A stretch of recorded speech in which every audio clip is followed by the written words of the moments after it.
Okay, I'm calling the agency funding special meeting of Thursday, October 1st, 2020 to order. This is going to be conducted by video conference, it being October 1st, 6 p.m. This is pursuant to Senate Bill 2135 of the current disaster declaration related to COVID-19. Arrangements have been made for anybody that wants to participate to have obtained the Zoom link. And in fact, we do have some public participation. And so now, after calling the meeting to order, I would like everyone to stand for the Pledge of Allegiance. I have a flag. All right. Okay.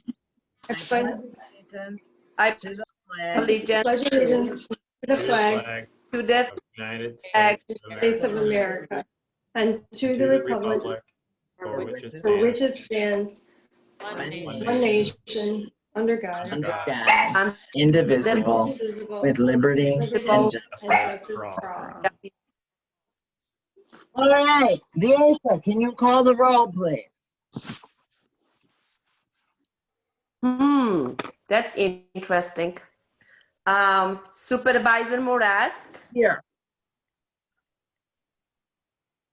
Trustee Jones, She's here. I'm mute. Here.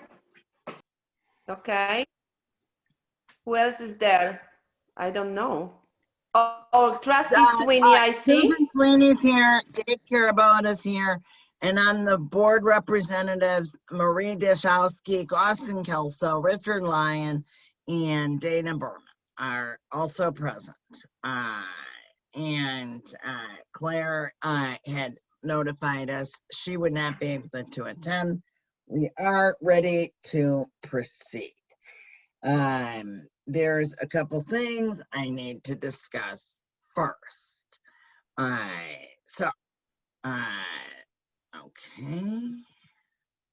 I think Dave got off again. All right.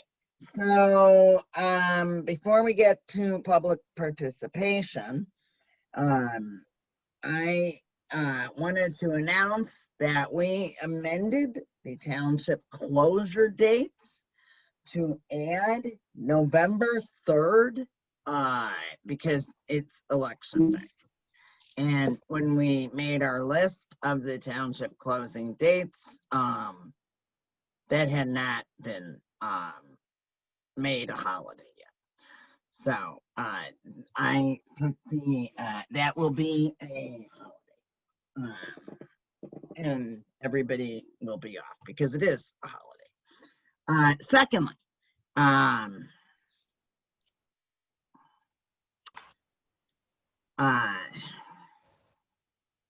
we are going to have a deep cleaning of our building involving tomorrow and Saturday. So tomorrow, everybody will be working from home. And it's a precautionary measure, and appropriate letters have been sent, and that's it. Okay, wait, somebody else. I got it, Laura. Northwest Compass, will you tell them to come back unless they want to watch, I guess? Oh, I told everyone to show up early. All right. So next item is public participation. Does anybody at this time want to make public participation?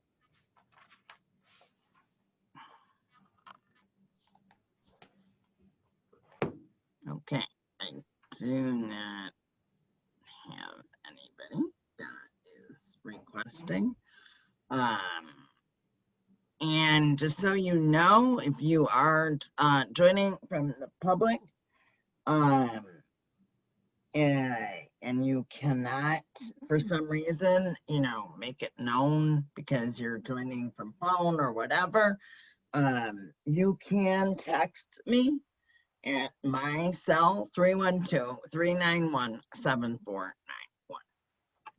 All right, Rich, you want to take it away? Sure. Thank you, Supervisor Marask. First up tonight is Lifespan, and presenting is Amy Fox.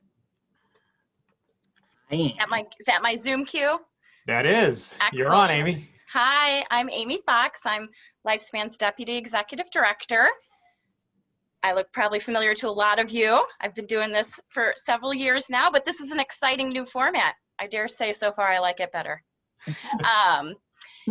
So most of you are familiar with Lifespan. We're a comprehensive domestic and sexual violence agency. We've been housed in Des Plaines since 1978 and we're not leaving.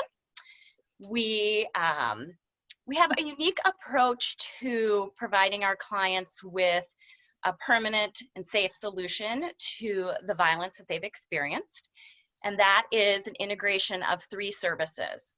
So we provide counseling, we provide legal services, which include legal representation, and we provide criminal court advocacy. So our counseling is to adults and children, individual and group. Our legal representation, we provide assistance in the area of family law. So we do orders of protection, divorce, parentage, child support. We also have a robust and growing immigration project. We represent individuals who seek relief under the Violence Against Women Act so that they may obtain status, so they may lawfully reside in this country. And we have criminal court advocacy, which is really important because if anyone's ever attended criminal court, oftentimes a victim in the crime feels as though they're the least important person in the room.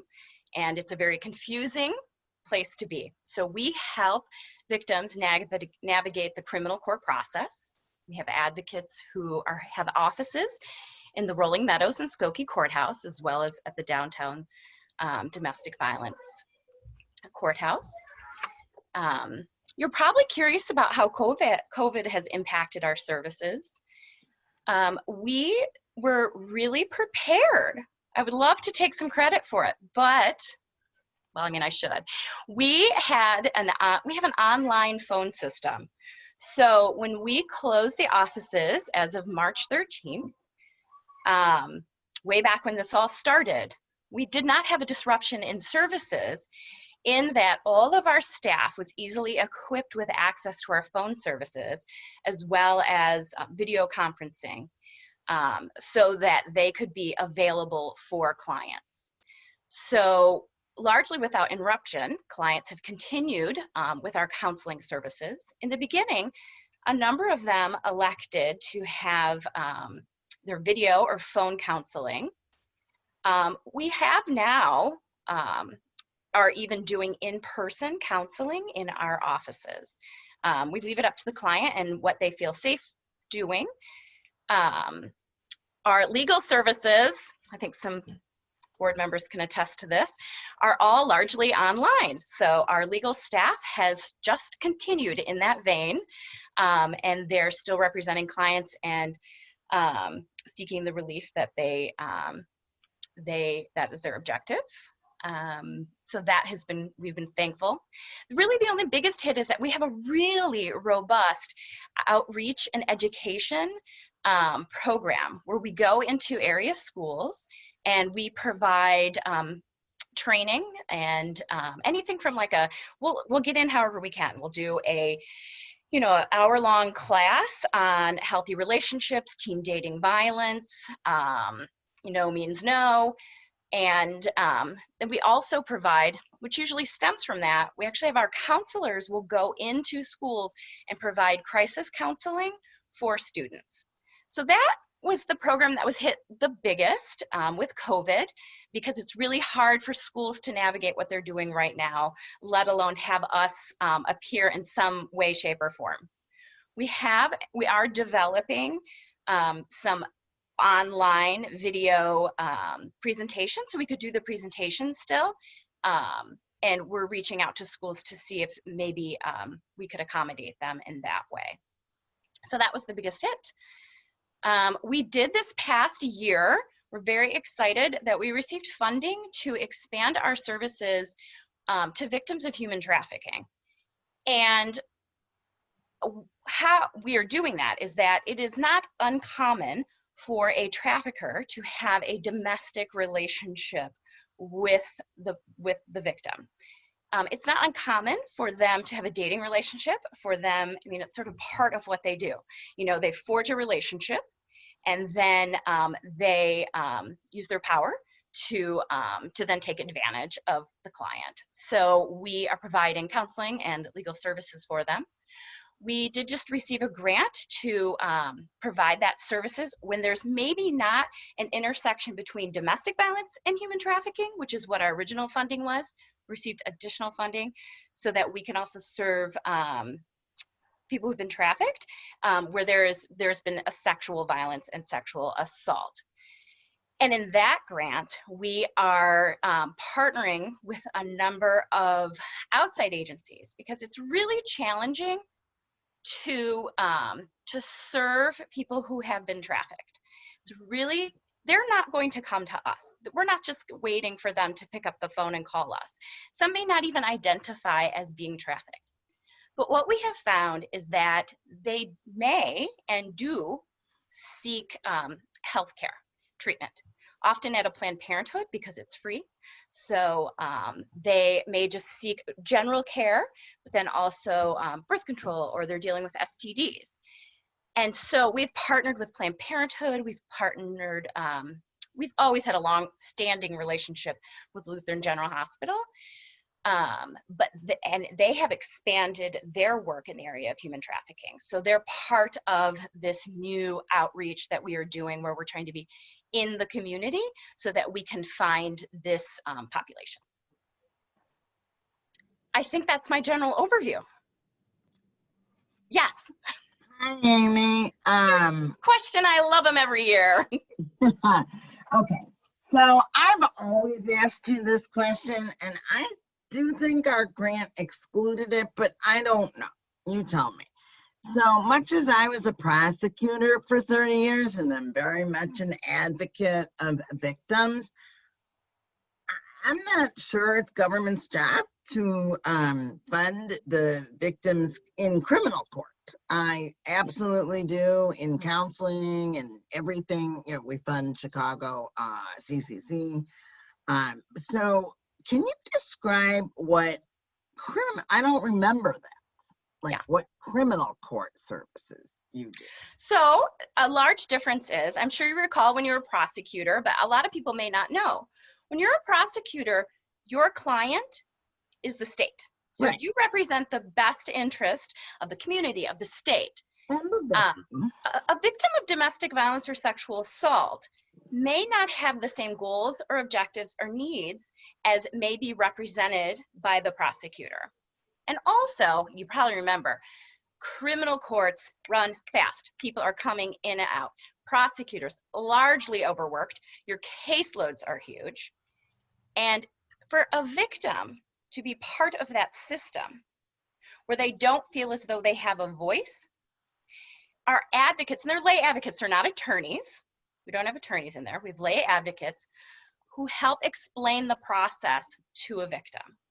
And what we have found is that if someone understands the process and they're giving a voice in the process, then it not only assists the victim, but it also assists that process so that our courts run more smoothly.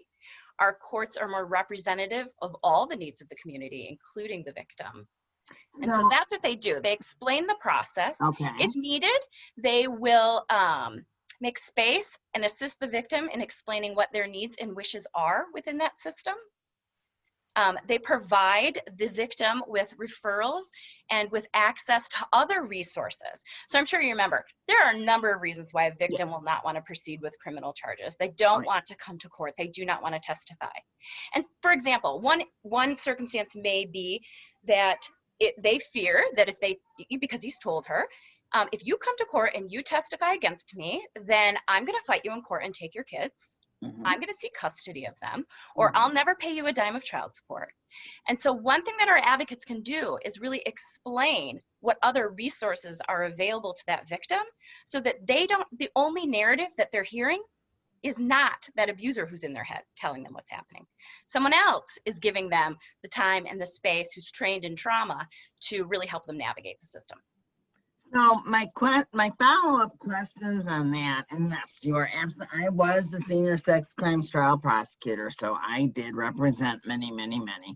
Been in branch 64 and all phases of domestic violence and battery, and domestic battery. So, now everything's on Zoom, as you know.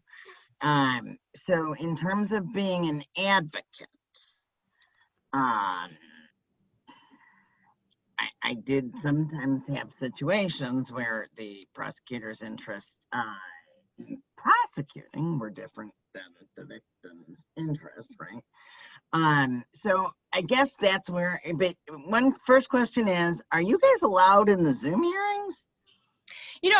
As you're asking that, I know that I think it depends on the courthouse, to be honest with you.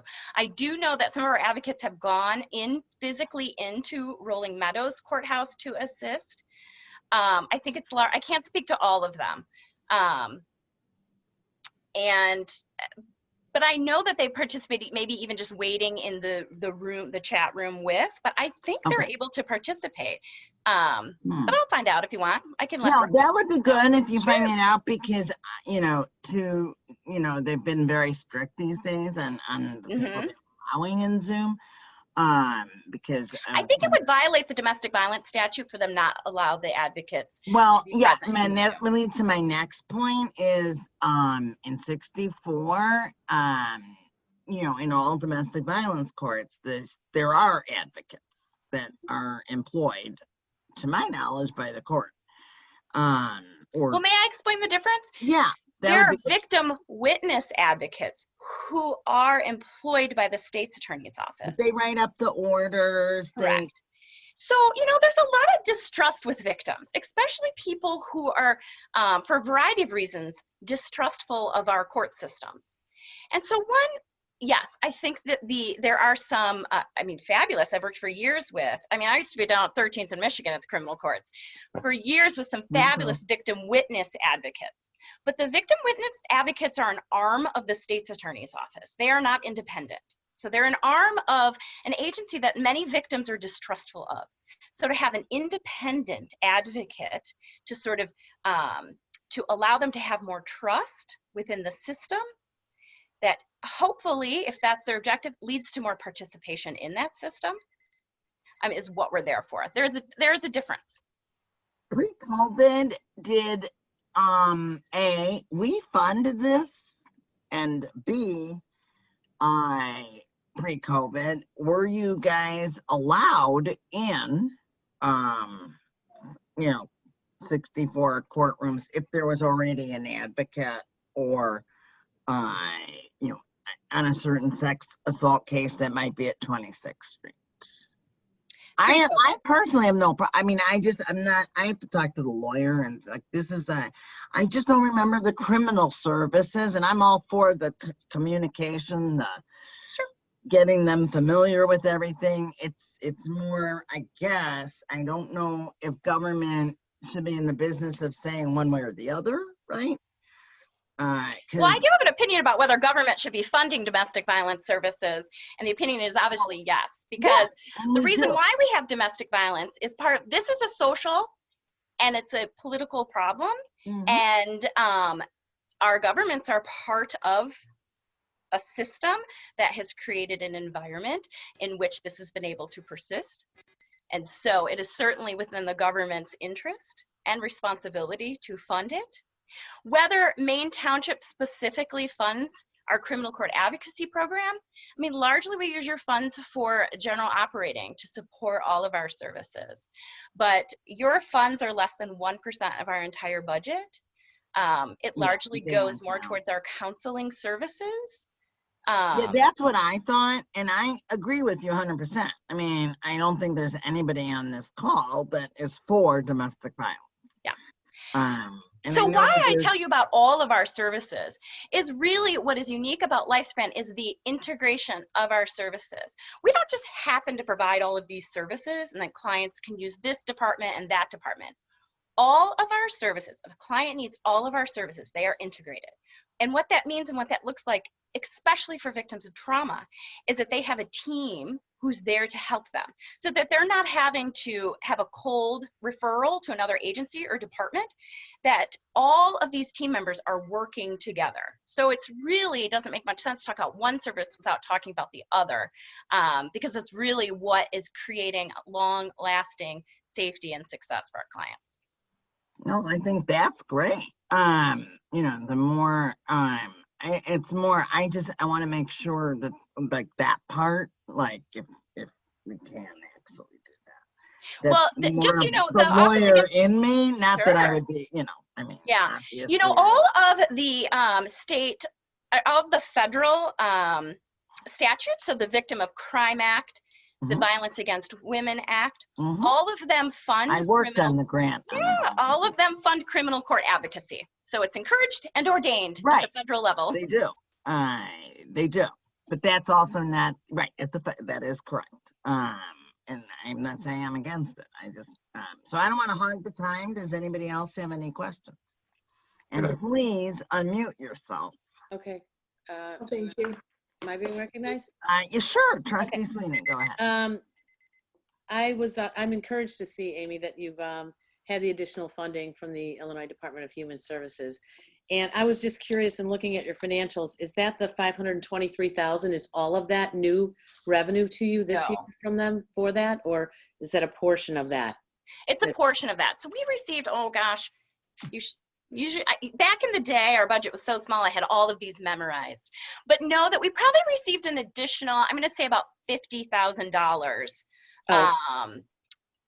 And on top of our regular budget or from the preceding year. So we were in the upper 400s. Prior to this, we requested more for the human trafficking and received about 50,000 more for that.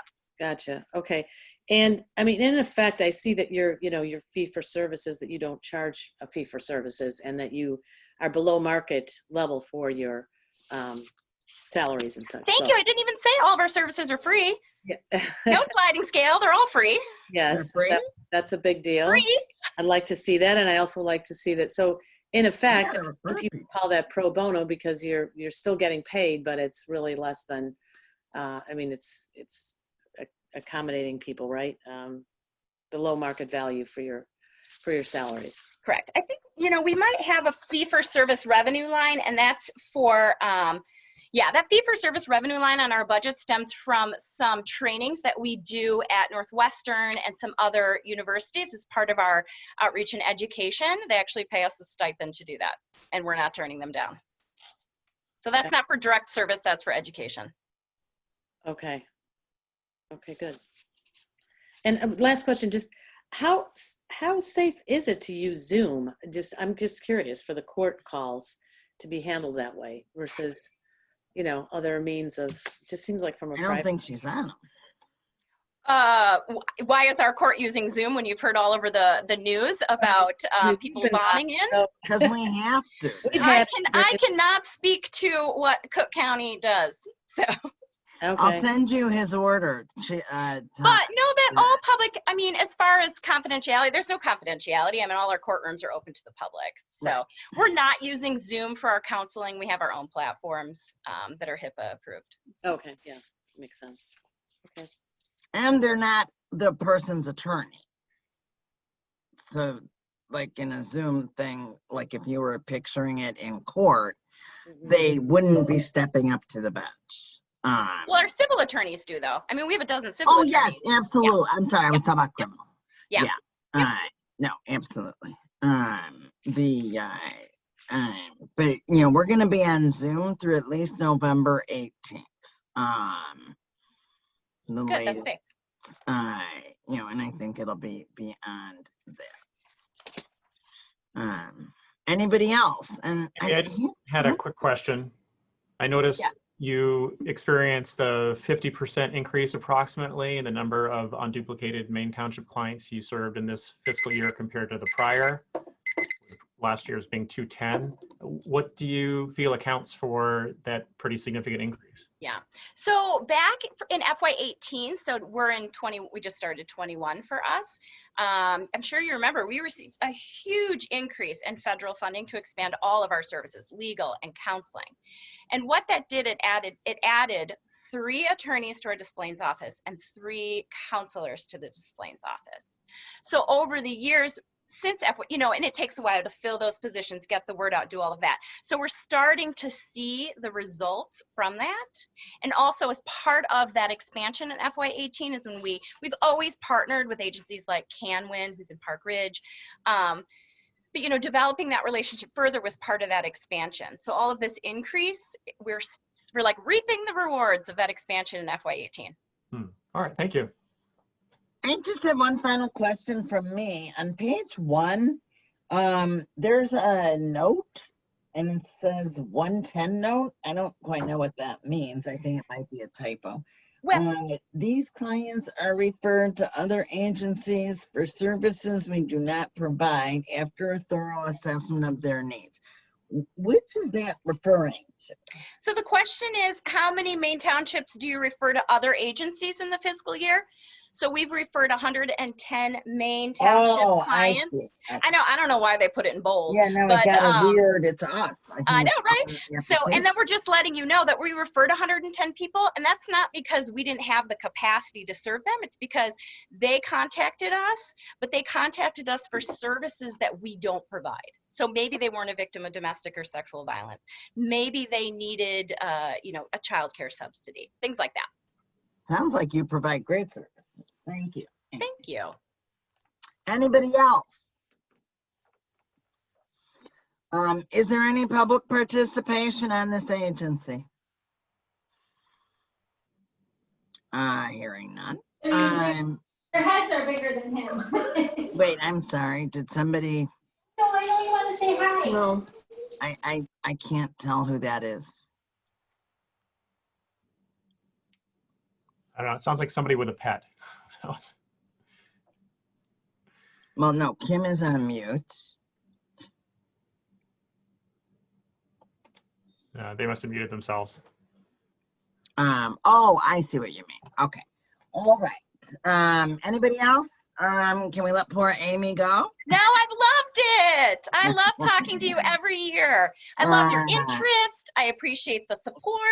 Well, you're a very good presenter, and Thank you. Thank you, Amy. yeah, congratulations on doing so.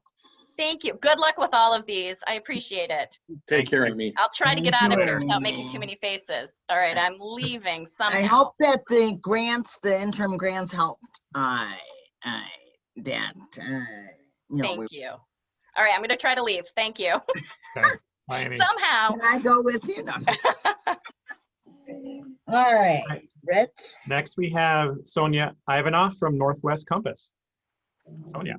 All right, she's got a, there we go. You cannot see me because there was a pet walking on the table at my home and I just want to turn the camera off. Okay. But I can move it now. Just give me a second. Oh, my soul. Pets are allowed. I'm so sorry. Just, I'll do this. There you go. Now you can see me. Thank you so much for having me. It's like, it's much more convenient to do do me it a from favor. home. The top drawer on the Isn't left of the Can you nightstand hear is me? no Well- such glass. Hello. Wait. Hi. Anyhow, I'm from Northwest Compass. We are in business for more than 30 years, 35 actually. We serve the Northwest community, and it's like probably some of you know that we were part of CEDA, and our former name was CEDA Northwest, but we separated from CEDA about 5 years ago, and it's like we actually extended some of and expanded some of our services. Definitely, it's like a grew up in staff, and it's like doing very well. Thank you so much for your support. Maine Township is like it's one of our like community that we serve and provide assistance to basically anyone that has some kind of personal, economic, or housing issues. The easiest and the quickest way for me to explain what kind of services we have, it's like we divide them in 3 categories, like a housing, empowerment, and stabilization services. The stabilization services are more like assessment and solution-focused case management, food pantry, connection to mainstream benefits, different type of like quoting vouchers, tangible assistance, referrals, and so forth. The empowerment services are based on career coaching, job readiness, money management, different type of like life skills, including limited legal assistance that is provided by attorney that are volunteer with us. We have a criminal, family, immigration, and disability attorney that are helping some of our clients. The housing portion is probably the biggest amount of services that we provide, and basically it's like it's services geared to people that are homeless or on the verge of homelessness, people that are struggling paying their rent or mortgage, people that are relocating, seniors that are not able to pay their real estate taxes and are wondering it's like if they can get any support to pay something else. We became the lead agency in the north and so-called walk-in center for initiative which is called Coordinated Entry. The reason for the initiative is to coordinate all the resources related to housing assistance and housing options and housing counseling in general. We do have a street outreach, a person that kind of meet with clients that for whatever reason are not accessing source services or do not have transportation to come to us. We have a building in downtown Des Plaines that is for our transitional living program. We have 8 units there. We have like individuals and family that stay with us for a period of time, gets case management, pay only 30% of their gross income towards rent. And the purpose of the program is to kind of help them stabilize and overcome some crisis and become independent by the end of the program. We started a youth program geared towards youth 18 to 24 because it's like we found out that there is a very few services in a community for this age group. And usually it's like whenever there's some kind of crisis, they're very vulnerable. And it's like by the end of the day, youth is our future. And it's like if they don't get support whenever they need it the most, it's like creates a lot more problems for themselves and for the society in general. Thankfully, it's like we were awarded a grant for the youth 18 to 24. Today is our first day of the grant, actually. It's like, we already were able to secure 3 apartments. We have to look for 2 more. If you have any landlord in Maine Township that is willing to rent to us, definitely we would like to work with them and find housing options available in the Maine Township. We do have like obviously homeless prevention, diversion, navigation, and all those like additional services that are related to housing.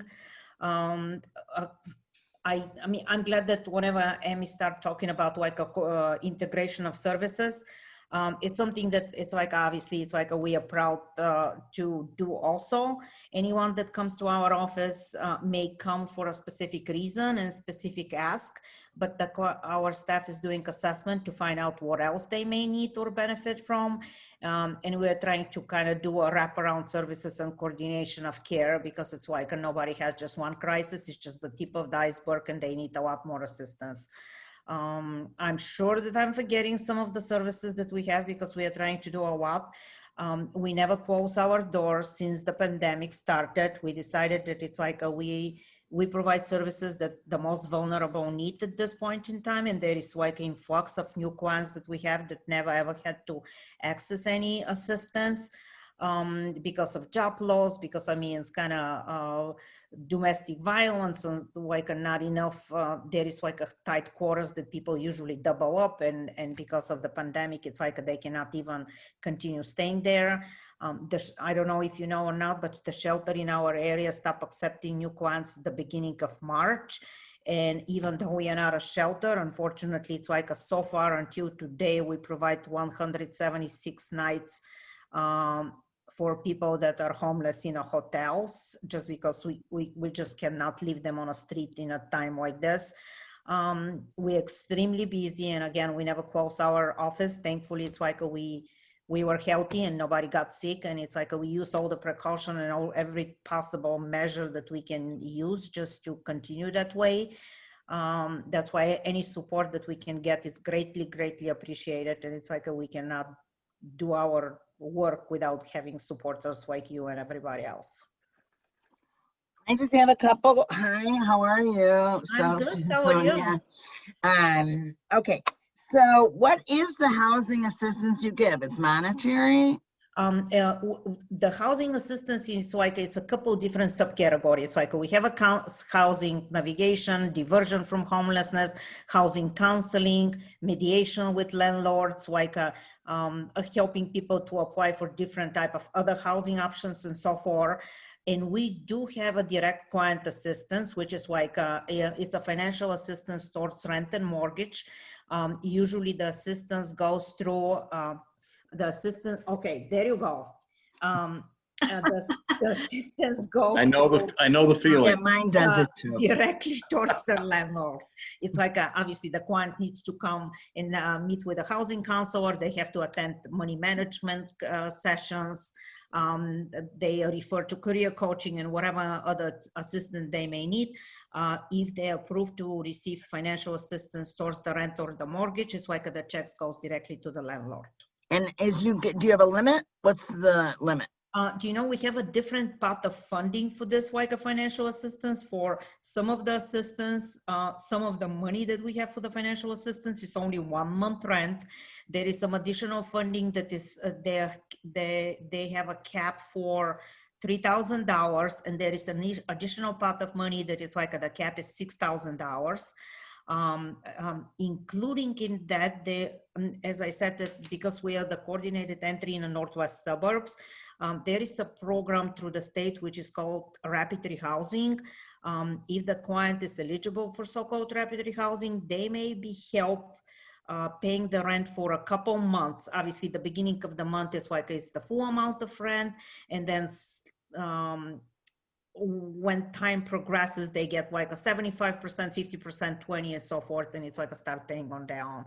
For everyone is very different depending on their eligibility, sustainability, hardship, like a funding requirement, and so forth. That's why the best way for me to say is just like a client needs to be assessed in order for us to really know. Right, but you use the standard poverty scale guidelines, I'm assuming. Yes, Okay. we have to, yeah. Now, I did have a couple others. This grant sounds very interesting. You just got awarded a housing grant for youth age 18 Yes, to 24? it's like yes, that, I mean, I'm so excited about it because it's like truthfully, we started a program which we call it HYPE, helping youth on a path to empowerment for youth 18 to 24, just because we realized that there is very few services that they can access, and there is hardly anything available. And then probably about 2 years ago, we participated in an initiative called 100-Day Challenge to End Youth Homelessness. That was national initiative, and only 5 communities in the country were invited to participate, and thankfully we were one of them. And then because of like our success at this initiative, we were invited to apply for a youth housing demonstration project. We are the third round of this youth housing demonstration project in a country, and it's like less than a year ago, our community, which means Suburban Cook County, was awarded one of the largest grant in a nation. And then we. So what does the youth get? Like what if I refer? I have a couple referrals. If I refer somebody to you, what do they get?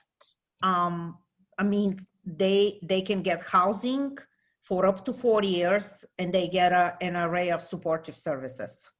Okay, and you have a financial grant. How much was that grant? The grant that we got, it's a 2-year grant, and it's a little above $1 million. We got $1 million grant? I know. I'm so excited. No, that's like great. Is it listed in your financials? Yes, it's like it's listed on the YHDP-TH Repertory Housing. And it's Okay. 495,123. That's a year amount of the grant. What is it per Um, year? I'm sorry. What is it I per year? think she said 400 and 95, It's 120. 495,123. Yeah. It's like 10 line items from the bottom of the. right. Yes, Okay. it's on the bottom. I mean, it's kind of regarding that grant, we're the lead agency, and one of our sub-grantees, Kenneth Young Center. And today, as I said, it's like October 1st is our first day of the grant. So you have a Kenneth Young is a sub grantee of you? Yes. Oh, I don't think I knew that. Okay. My final, and then I'll open it up for other people. Sorry, you said that that you help with real estate taxes, but if they're We don't- homeless, no, I hate we to don't- ask we a don't. stupid question. No, it's not stupid at all. It's like we don't help with the real estate taxes, but then that's why I mentioned something at the beginning, that most of the services that we provide are kind of coordination of care. We have seniors reaching out to us because it's like they're not able to pay their real estate taxes. But because we don't have funding for the real estate taxes, neither we can do something. We can kind of guide them to apply to lower their taxes and so forth. But then we are trying to help them with some additional services, like they can come to us and get food pantry every 2 weeks, and they can kind of help their food budget a little bit. We can help them with a phone bill, with the water bill, with some like utility bills. You can give them like a vouchers to purchase clothing. I mean, it's kind of additional supportive services. So that you help can in other help them with areas their so money. that they can pay. Okay, Yeah. I got it. Mhm. Thank you. I'm done with my questions. Thank you. Thank you. Okay. I have a I quick, think Dana had her hand up first, followed by Trustee Sweeney, followed by Austin. okay, so my question is, so our funding, some of our funding goes towards the HYPE program. So my question is, are some of the people that are participating in the HYPE program, are they currently homeless? And my question is, if so, I know our funds are supposed to go towards residents of Maine. So do we know that these people, was it at one time they lived in the township of Maine, or how do we know what their, I guess, residency is? That's a great question. I mean, it's kind of whenever we started our HYPE program was totally geared towards youth 18 to 24. In order for them to qualify to the assistance provided by Maine Township, they have to be a current resident of Maine Township, or they had like a their last address was Maine Township, and now they're kind of couch serving in some other areas. And then something that I didn't mention, it's like probably 2 years ago, we were the first agency that implemented House Bill 261. The bill is like, I don't want to spend so much time on like explaining something that probably you know. No, you can just answer her but question. just- I mean, honestly. Just to give you an like a school by law are required, any school actually, it's by law are required to give transportation to students that are homeless. And they have to provide a transportation, obviously, doesn't matter how far away is the student. They may be here in Maine Township and they go and live with their grandma in Aurora, the school needs to provide a transportation. School in our area, we're spending enormous amount of money, and it's like it was extremely inconvenient, and it's like for the kid to get in a bus at 5 o'clock in the morning and go and so forth. Finally, there was like we were part of an advocacy group that advocated on a state level to make an exception to use so-called transportation fund towards housing. And this is actually House Bill 261. The school don't pay any less or more. It's like instead of paying the money to a bus service or a taxi service, they can provide some assistance towards the family.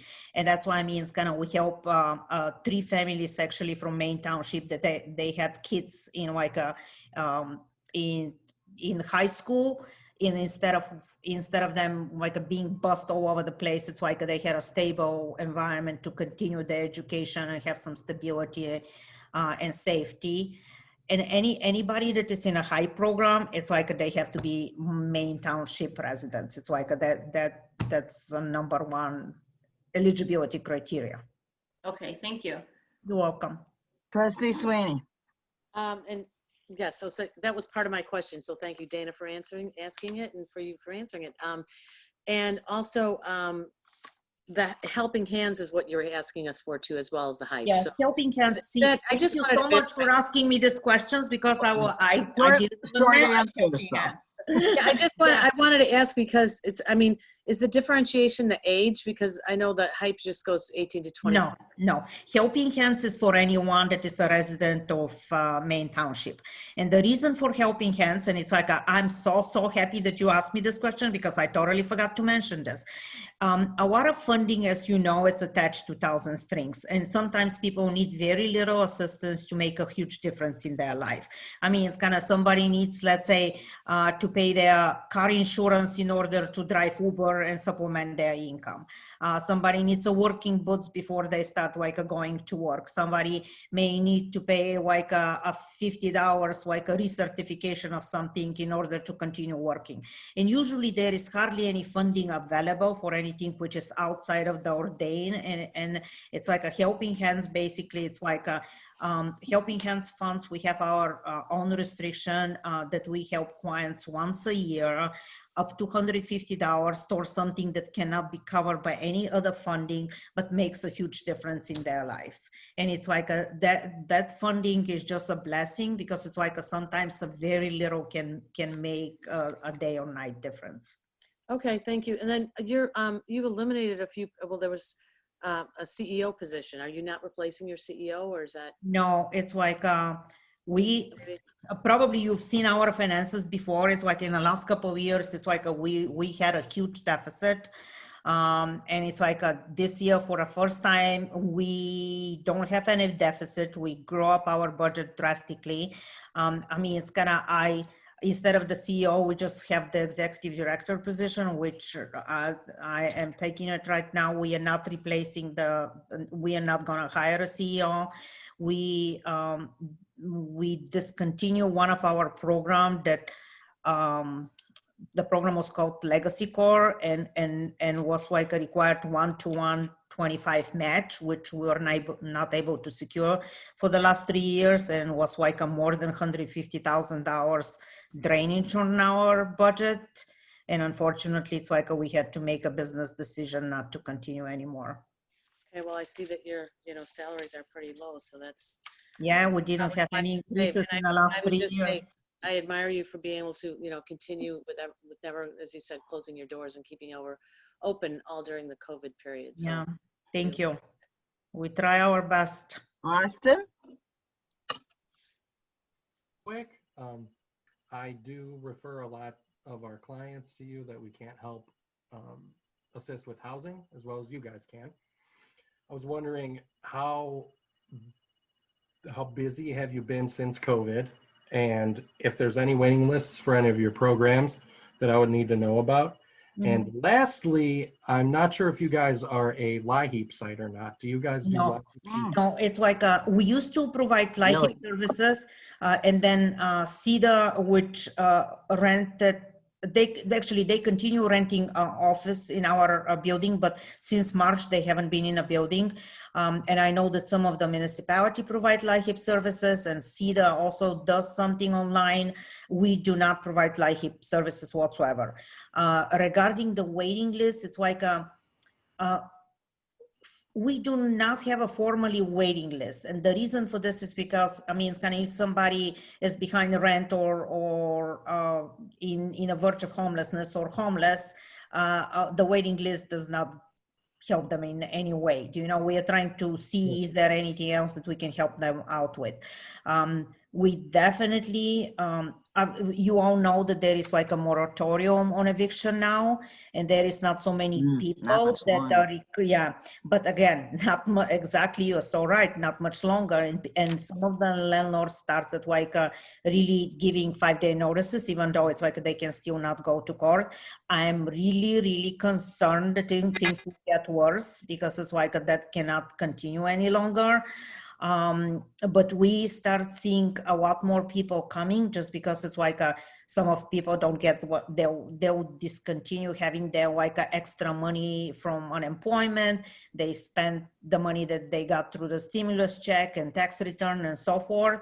Even though we definitely got increase of number of people coming to us, I'm really, really concerned that will get worse.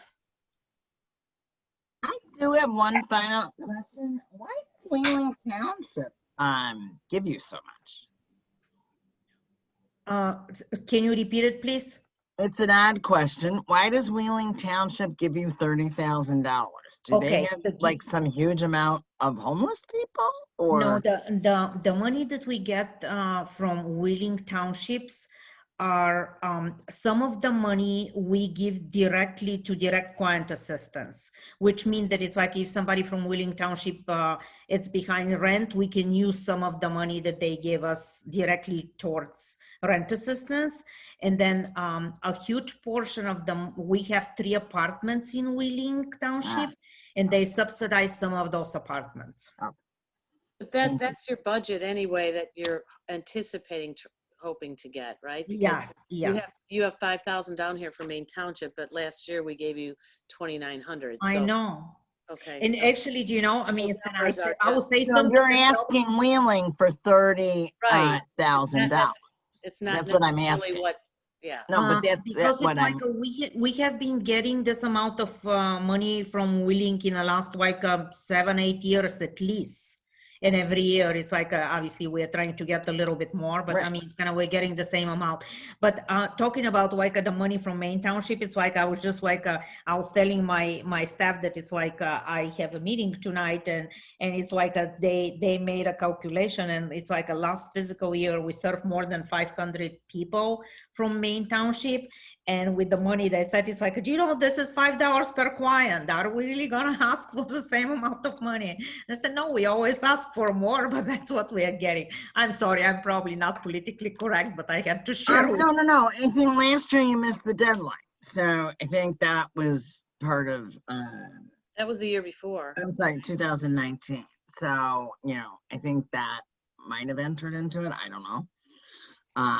I know I gave you the same amount, but you know, We do can have it. definitely use more, believe me.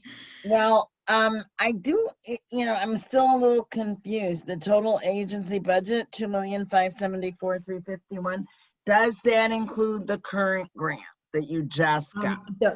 I just looked the budget because I took the application with me to make sure. It's like for example, in a budget we have like the total budget. Yes, it's like a 2.5 million. The expenses are less, and I'll tell you why. Because it's like No.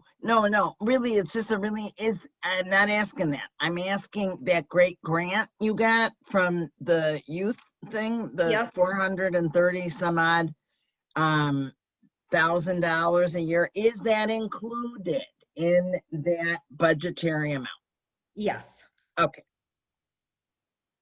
But can you finish your sentence, what you were going to say about the expenses being sent? I wanted to say about the expenses because it's like whenever we did the budget, it's like obviously, especially like the youth grant that we got and this ESG CDBG grant, it's like we knew that it's like we'll get this like a huge amount of money that were not part of our budget before. But then both of those grants are like they start October 1st. That's why in the expense category, we don't have the expenses for one simple reason, because it's like we have not filled out the positions for those like grants.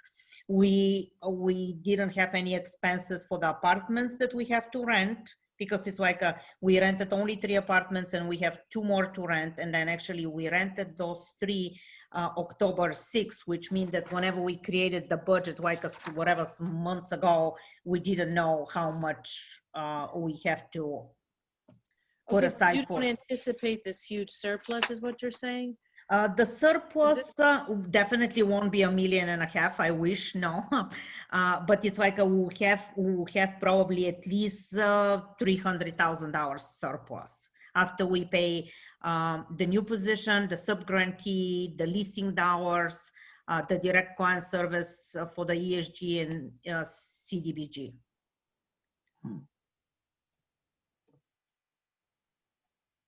Okay, I have a couple of things I'd like to say. Sure. First of all, at your packet, Sonia, that was provided was very thorough. It answered a lot of the questions that I had, but your oral presentation was even better. I very much appreciate all that you brought forth today. It was fantastic.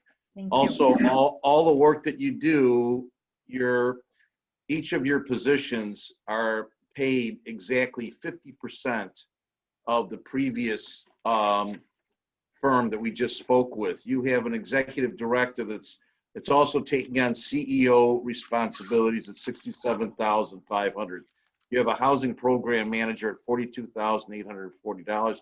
You have an accountant at $43,493, and you have 2 case managers at $36,000 apiece. And with that, you rock and roll with all the work that you did, all that you're I able know, to do. sometimes I'm wondering, like, yes, thank you. I appreciate your comment, definitely. Thank you. It's very much appreciated, all the work that you do, and also was noted by Trustee Sweeney as far as the expenses and all, and also that you kept your doors open during the pandemic. You keep yourself very much available during the pandemic, and that's greatly appreciated. Thank you. That's it. That's all I have. Thank you. Anybody else? Any public comment? All right, Rick. Thank you, Sonia. Thank you very Sonia. much. Thanks, Thank Sonia. you, Sonia. Thank you very much. Great Bye. night. All right, next up, we have Peer Services, Maureen McDonnell and Ann Levy-Brown. Good evening, everyone. Thank you for having us. And it's really remarkable how different the format is than being in your meeting room. But here we are. So thank you all for taking the time and giving us this opportunity. We did actually, we were very appreciative of the extra funding that you all shared with us. Welcome. Okay, great. There's Ann. So we want to just give you some updates about Peer Services, and then Ann will share. Ann is our new development director, and Ann will share some of the success stories that we have had during the pandemic, which will hopefully help frame, some of our work. So many of you know us and our work. We've been providing prevention and substance abuse treatment services in the community in the northern suburbs, including Maine Township, for the last 45 years, addressing the persistent challenges related to drugs and alcohol. And we work with teenagers, we work with working parents, all the way up to grandparents. We had someone graduate from treatment last year who was 90, and some of our youngest clients today are 14. And so we really focus on substance use in the community, substance use as a community concern, as a family matter, and helping families and individuals recover together. The results of our work, both individual and group, are people decrease their substance use and get re-engaged in school or work, and very importantly, increase their social support. So we're always very happy to refer Maine Township folks to the support programs that you all offer, which are really important, positive peer supports, especially for young adults as they, try to find a new way in their life. 80% of our clients are low income. Most of our funding, as you look at our budget, comes from various parts of the state budget, whether they're grants or the state Medicaid program. And then township support, including Maine Township, is extraordinarily important to us, and allows us to continue our services even when, when financial and pandemic and other social forces are running against us. So we, through February, we were on track to serve as many people as we did last year, including Maine Township residents. For us, things really slowed down very much in March, when schools were closed, when the courts closed, and when people had to stay home. It took us a couple of weeks to get our clients engaged in telehealth, but fortunately our staff all had laptops, and we were able to get appropriate accounts and convince people to come back into services. And so we're currently offering individual counseling, group counseling, the Secretary of State's DUI risk reduction program, and some open community support groups online. And so we're very pleased that we've been able to continue to support people during this time. We noticed that when the courts reopened in July, that people started to come back into treatment more. People who had been required, but maybe weren't pursuing their treatment during the sort of first 4 months of the pandemic returned. And what we're finding is that teenagers in particular who are not in school, that we don't have as direct a pathway to them. And so we're actually rather concerned about them. Teens who are at home are not in front of other adults, and people may not notice. We rely a lot on teachers and staff in school to notice when there's a change in a student's baseline or behavior. And so we continue to try to work out how to partner with the schools to appropriately support students and families, since we're all still operating in this largely virtual environment. One thing I did want to let you know about, so we've had our office in Glenview for 20 years. And we were at the very last year of our 5-year commercial lease. And so we did make a very difficult decision to close that office. It is going to help us a lot financially overall to maintain ourselves, to not have the expense of that office. But I want to make very clear that we are completely committed to continuing to serve your community and people from your community. And this is our plan. So we closed the office August 31st. It had become a very expensive lease. So it was a good decision, a very good decision, I think, from a financial standpoint. And now we're able to serve anyone through telehealth. I can tell you it's very popular. People like not having to travel to our office, to see a counselor. We hope that the state rules will allow us to continue to do that, because then it means, the family doesn't have to get everybody in a car and get organized and get childcare and get to our office, for someone's appointment.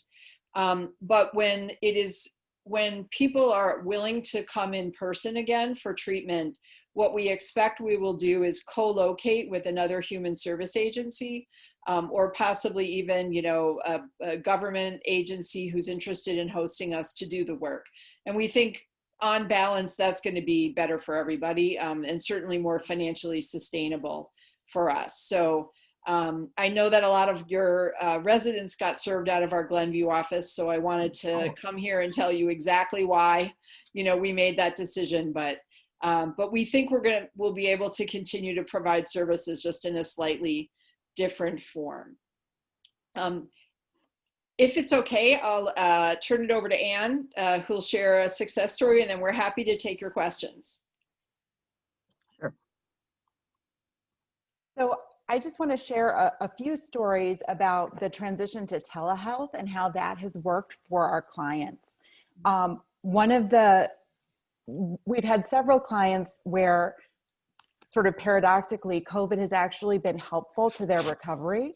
So one client who had relapsed a lot prior to COVID found that they were just really overwhelmed with worry about COVID, about illness, deaths, everything that could go wrong.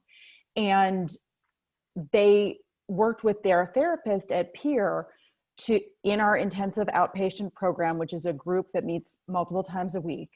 And they also sought some support in the community. And they were able to achieve sobriety during COVID, whereas they hadn't been able to before. And part of that was really working with therapists to understand that they could control their use. And so achieving sobriety and being able to have some control in this really difficult time was a real success for that client. We've also had experiences of bringing new clients into peer services and onboarding them, assessing them completely online. Often that will be a referral from the court system or from DCFS. And we've had a lot of success in working with some of those clients. And again, our therapists are just really great at creating a non-judgmental atmosphere, helping their clients experience just that unconditional positive regard, which is so different from the judgment that they often face about substance use. And that has helped clients who are often resistant at the beginning of therapy to be able to take some responsibility and acknowledge the challenges they are having with substance use, and then be able to use coping mechanisms that our therapists introduce to get some control over their use. So those are just a few examples. I think what we've just really found is that though it's very different to receive therapy and to provide therapy over telehealth, it's been successful. And both for individuals that are adults as well as for youth, where our therapists work both with the youth and with their parents. I think you guys, you know how much a fan I am. I've been referring people to you for years, but I'm like really devastated about this Glenview office closing. And so I have to ask you some questions about it. Sure. And I really love your success story, and I'm a huge fan of telehealth, but I think telehealth will end, by March or April, because it's going to end whenever Medicare just, as you guys know, I'm sure. If we could go on telehealth forever, that'd be tremendous. But going back, because the other office is Evanston, so it's really not good for our residents. So my question is this. Have you guys made any outreach, or I'm glad you're making a plan.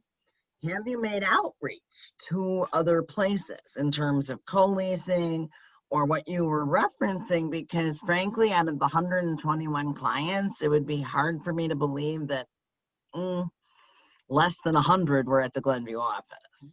Am I close to right? No, I think you're right. Absolutely. Maine Township is the farthest west township that we serve a large number of clients. And we know that it would be very burdensome for people to get to Evanston. So right now we're talking with another human service provider in Skokie. I don't want to name names just because it might not work out, or they might not want us or something, but I think it would be good for us to look also further west. For us, we have the state of Illinois' licensing rules are pretty much more permissive than other states in terms of co-location. And so if we are in a building that's government owned, we don't even have to get a license exception. They just let us do services under our license. So we're very interested in talking with townships and villages about hosting some of our services or not. And would be open to your suggestions about places you think might be, good partners, because it's really time for us to start really not just thinking about this, but really working on it. Because as you know, it'll take 6 months, to get everything lined up. Oh, absolutely. And, that's actually a question let me ask Rich. We do actually had come up with the idea of co-hosting with Jocelyn. Or hosting, I guess. So, but that's 1 day a week, right, Rich? Correct. Okay. So, I don't know. We are so short on space in that building, but now, does other people use her office when she's not there? We do use the office for therapy appointments, and sometimes it's also used by GA. Okay. But not all the time. Okay. All right. So that may not be. Understood. I'm happy to talk to Maureen offline about Sure. No, I was just that would be great if we had both Jocelyn satellite office and a peer service. That'd be fabulous. Yeah, I was last year at this hearing, actually, is when I learned that the Jocelyn Center was offering services on site at Maine Township. And I thought, oh, wow, how great would that be? For us to. Well, we request. Yes, there are a lot of. That was really. Yeah. Maureen, I'll reach out to you and we can connect and talk further. That'd be terrific. Thank you, Richard. You bet. That was all. I'm just. That's really Yeah. my thing. Yeah, I hear you. And, you know, we thought a lot about it and we knew that for Maine Township residents, this would be a hard decision. So I hope you'll trust our commitment to, you know, finding the right way forward. So we No, will, and as soon you as we guys know have it, been great. So we'll let you know. thank you. Yep. Anybody else? Trustee Sweeney. Two quick things. So you have 50% of your costs are unreimbursed, as you said, right? Is that Mhm. still the case? Yes, Okay. that's still true. Okay. Tell me a little bit about your pilot program. I'm wondering if you've worked with, you mentioned, you know, you had gotten this grant from Evanston Community Foundation and that you're reaching out to local hospitals and emergency departments after overdoses and serving a lot of, it sounds like it was very successful, and that you're hoping to go, you know, port that or have that same kind of program with other hospitals. Have you done anything with Lutheran General, anything in Maine Township? We have not, but we would certainly be open to I don't have a relationship with like a starting point at Lutheran General, but would certainly be interested. Okay. Yeah, we were able to convert the Evanston, the St. Francis Hospital pilot project into a full-time project. It's actually being funded by Amita St. Francis themselves. And we're starting November 1st. Congratulations. So we're really excited about that. That's good. And Maureen, I can introduce you to someone over at Lutheran that I work closely with to make that connection for you. That'd be great. Thank you. Sure. And I suppose, I mean, I would think that most of the people that you would service out of Evanston would not be Park Ridge residents, or not Park Ridge only, but Maine Township residents. Right. So, I mean, other than Lutheran, that's probably any other emergency departments or overdoses with clinics or things like that. Are you looking at something? So we've talked with the North Shore Health System. You know, they have 4 hospitals, and they seem to think they have what they need. So they weren't looking for us to add support to them. I do think possibly some of the other Amita hospitals might be interested once they see, you know, what I believe will be the value of the project, because St. Francis is part of Amita now. So I think that'll, you know, there's some natural sort of cross-pollination potential there. Okay. Thank you. Sure.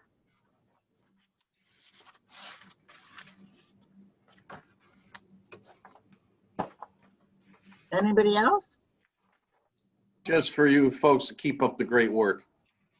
Yeah. Thank you so much. Really need it. Thank you. Much appreciated, and still sending clients. Great, and we're happy to have everybody we can help, send them our way, and if we can't help them, we'll figure out who can. Thank you. All right. Thanks, Thank Lori. you so much. Thank you. Thank you. Night. All right, Rich. All right, next we have Nice to Turning see you, Point Behavioral Health Care Center, Noy Frio Lopez and David Wright. Thank you, Richard. Good evening, everyone. I'm Noy Frio Lopez, and my colleague David Wright should be on the call as well. So Turning Point is a community mental health center. We've been around for over 50 years now. Our mission is to provide solid support where we need it most. We serve about 1,300 clients per year. 12% of those are children, and 90% are low income. During the last fiscal year, 113 of those clients, about 9%, were from Maine Township. Although we don't have a catchment area, so as long as folks can get to us, we will serve them. Prior to COVID, we were open Monday through Thursday from 8 to 8 and Friday from 9 to 4. Starting March, or early March, we closed our agency to in-person services and moved to virtual services. We quickly moved our counseling services, our groups, intake, psychiatry, as well as crisis in the living room to a more virtual format. Open access, our intake department, at this time, if someone is interested in services, they just have to call the main number, and a therapist will call them back within 24 hours. And generally, that therapist hopefully becomes their therapist. So even though they're doing the assessment and doing the treatment planning with them, depending on the client's availability, interest in services, they might be transferred to the therapist. but the theory is that the person doing that intake will be the therapist. As I mentioned, we have psychiatry as well. Due to lack of funding, though, we have not offered the service to anyone new coming in, but we have maintained the service for all Maine Township referrals. Our outpatient service, as I mentioned, is virtual, so we're doing services on Zoom or by phone. We serve folks from the age of 5 and up, and we work with individuals who may be struggling with adjustment disorder to more chronic persistent mental illnesses like schizophrenia and bipolar disorder. We also offer case management for individuals who are interested in obtaining benefits. We help them get linked to medical, dental, vision services, and of course, housing, food pantries, and other resources. The same case management team works with our residential program. We have apartments in Skokie as well as Des Plaines. We have 24 units for adults, folks who have a mental illness, and we offer case management as well as community support for folks in that program. It is transitional, so folks are with us an average of 3 to 4 years or until they've learned independent living. We also have a pretty robust psychosocial rehab program, and that runs Monday through Friday from 9 to 3. And when we went to virtual sessions, we moved a lot of our groups virtually, unless it's a group that was out in the community. We also recognize that our PSR, our groups program, was a huge social aspect of our clients' lives. So we tried to integrate new groups like drop-ins, as well as touring places like volcanoes in Hawaii or the Eiffel Tower. So we tried to offer more social opportunities for our clients to get together virtually. As I mentioned, we also offer crisis services, and that's available 24 hours a day. And then when COVID hit, we also joined the state's call for calm text line. So we are one of the agencies who will respond to Illinois residents who are in crisis. And under the same umbrella of crisis, we have the living room. And that is a respite program for adults in crisis. Rather than going to the ER, they'll come to the living room. And what's unique about that program is that it is staffed by recovery support specialists, folks who have lived experience. And I'm happy to share with you all that starting this fiscal year, the state has granted us additional funding so that we can expand the living room services. So we went from 5 days a week from 3 to 8. And we're moving to 7 days a week from 12 to 8. So we're in the process now of hiring and training staff so that we can move to 7 days a week. Let's see, also in the living room, we are hoping to make it more accessible to folks. So we're partnering with and working with the police departments as well as local hospitals to pilot a program where we provide a tablet of some sort to those places, so that if they're working with an individual that they've detained, or someone at the ER, or someone coming out of an outpatient program who may need the living room, they can contact us through this tablet. So we're going to pilot that with a few of our partners. And with that, that is Turning Point. I'd be happy to answer questions. Before I ask you, and hi, how are you? Hi. Before I ask you my questions, I just want to ask Leisha or Dana, I always ask for the sheet, which we didn't get. So can we get that, of what, we recommended last year and the year before and the year before to each trustee, please? I think that's on your the cover sheet of. I don't have it. It's Yeah, not. it's Been on the included cover. in the No, packet. no. I'm talking about the big sheet, the one I The big always. the big the spreadsheet. Spreadsheet. Yeah. Okay. No, So I think it's very helpful to the other trustees as well, going forward. So that's. It was one thing. Yeah, it's included. It's It was included. in the packet. No. it was in it's not what everybody, each individual. Is that what you're asking, Laura, for each Yes. individual? I Yeah, it's am not- talking about the big thing we Yeah, the big spreadsheet. used in December. But it's Yeah. also, it's just. I didn't get it. Last year's grant and this year's grant, but not by trustees. Yeah, no, see, that's what I'm talking about. I Oh. always ask for the full spreadsheet. So that's what I want. So but that's, you know, I won't take up this gentleman's time. But it does help in figuring out like what we, with respect to the living room, it was my memory, and I could be nuts, that we didn't fund the living. Did we earmark our grant to you? Not specifically for the living room. No. I mean specifically not to the living. Correct. Okay, that's what I thought. Mhm. Okay, so you have your budget is 3,700,000, and we have 113 Maine Township clients, correct? But you are requesting 50,000 from us. So what is that money? And you know, I'm sure it's in. And I did read your packet, but if you can Sure. just succinctly tell me what the money Yeah. is for. Happy, sure. I mean, generally, the insurance and fees only cover about 55% of the expenses. So the 50,000 will definitely help with the gap in funding. But what does that mean? Because we're not, remember there's a question that, you know, you certify that our money doesn't go to your capital expenses. Right. Yeah, it's for all the services that we offer at Turning Point.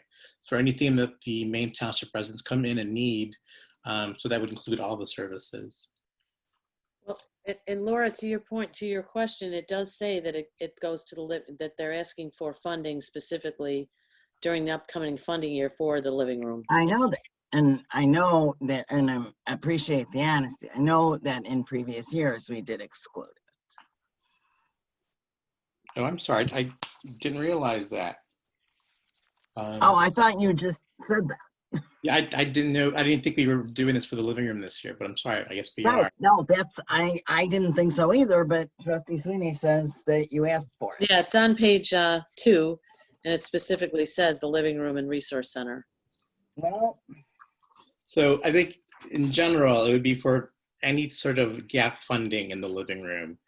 And that's for anyone who received crisis services 24 hours or, you know, during living room hours, and to help with the expansion. the expansion, building expansion?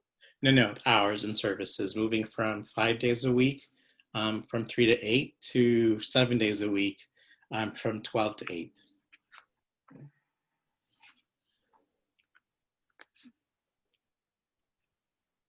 So I'm not sure, did you answer? I mean, so you are asking for That is living room correct. expenses. That's all my question. do have a Anybody quick, else? I have Marie. just in the living room, if somebody is having a crisis, is there a therapist there at all? Like, is there a therapist there at all times that if somebody just kind of pops in, or is it staff or? Yeah, so in the living room during a particular shift, there is a clinician as well as at least 2 recovery support specialists.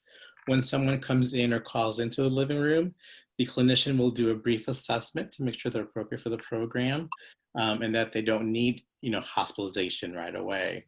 Once that screening is completed, they're paired with one of the peer recovery support specialists, someone who has lived experience. And the average visit's about 2.5 hours, so they do a lot of work during that time to manage the crisis. And they usually walk away with some sort of safety plan. If needed, there might be a check-in the following day with our crisis team or another visit to the living room the following day. Okay, thank you. Sure.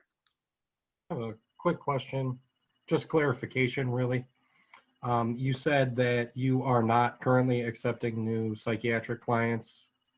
For the general public, correct. We will continue to provide that for Maine Township referrals. Oh, okay. So if Oh, wait, really? Wait, Yeah. how did we not know this, Rich? Excellent. Thank you. Thank you. Wait, Are you doing that still in partnership with the clinic next door? No, we've maintained Dr. Narani specifically for specific programs like Maine Township and our USPO program and our residential clients. but I thought we had been told, like in a previous meeting, that we were desperately searching for psychiatric services. Because Jocelyn was having a very difficult time finding a psychiatrist. I know one of our other agencies, which is escaping me. So you have a psychiatrist? For specific programs and for grants that we've maintained, like Maine Township referrals. Is it no longer outsourced to Heartland Alliance? Correct. Everyone else coming through is referred next door, well, in the same building, to Heartland Alliance for those services. Okay.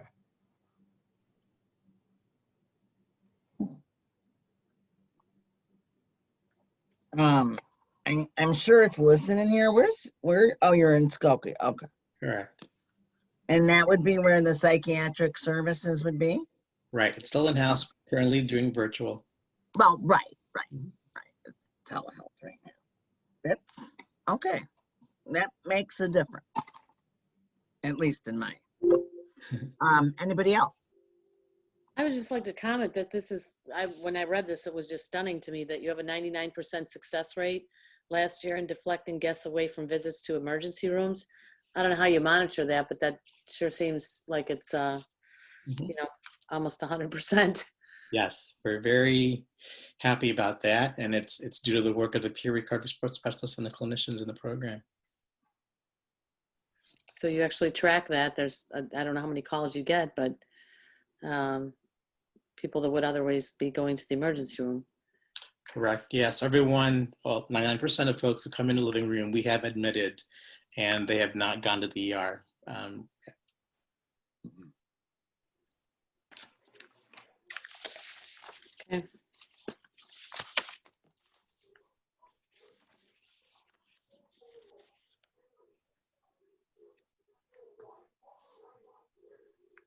Anybody else?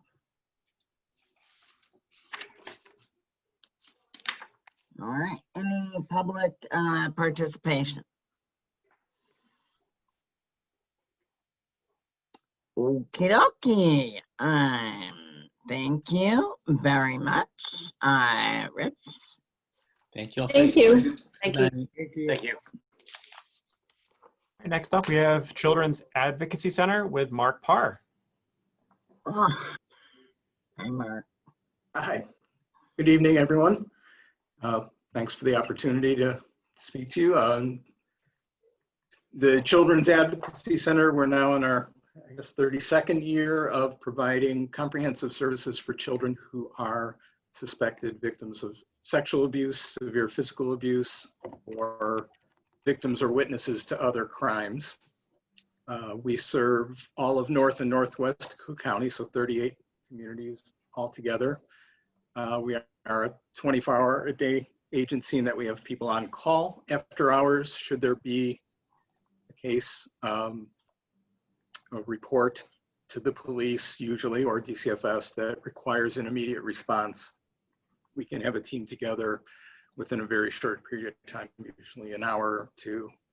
Actually, we had a Maine Township case just back in August, similar to that, where we were called in the middle of the night on, it would be early morning, Saturday morning, and we did the interview of 4 children that afternoon, Saturday, about 11 o'clock we started, and that was actually a very successful case with children who had disclosed long-term sexual abuse, and an offender who was charged with 4 felony counts.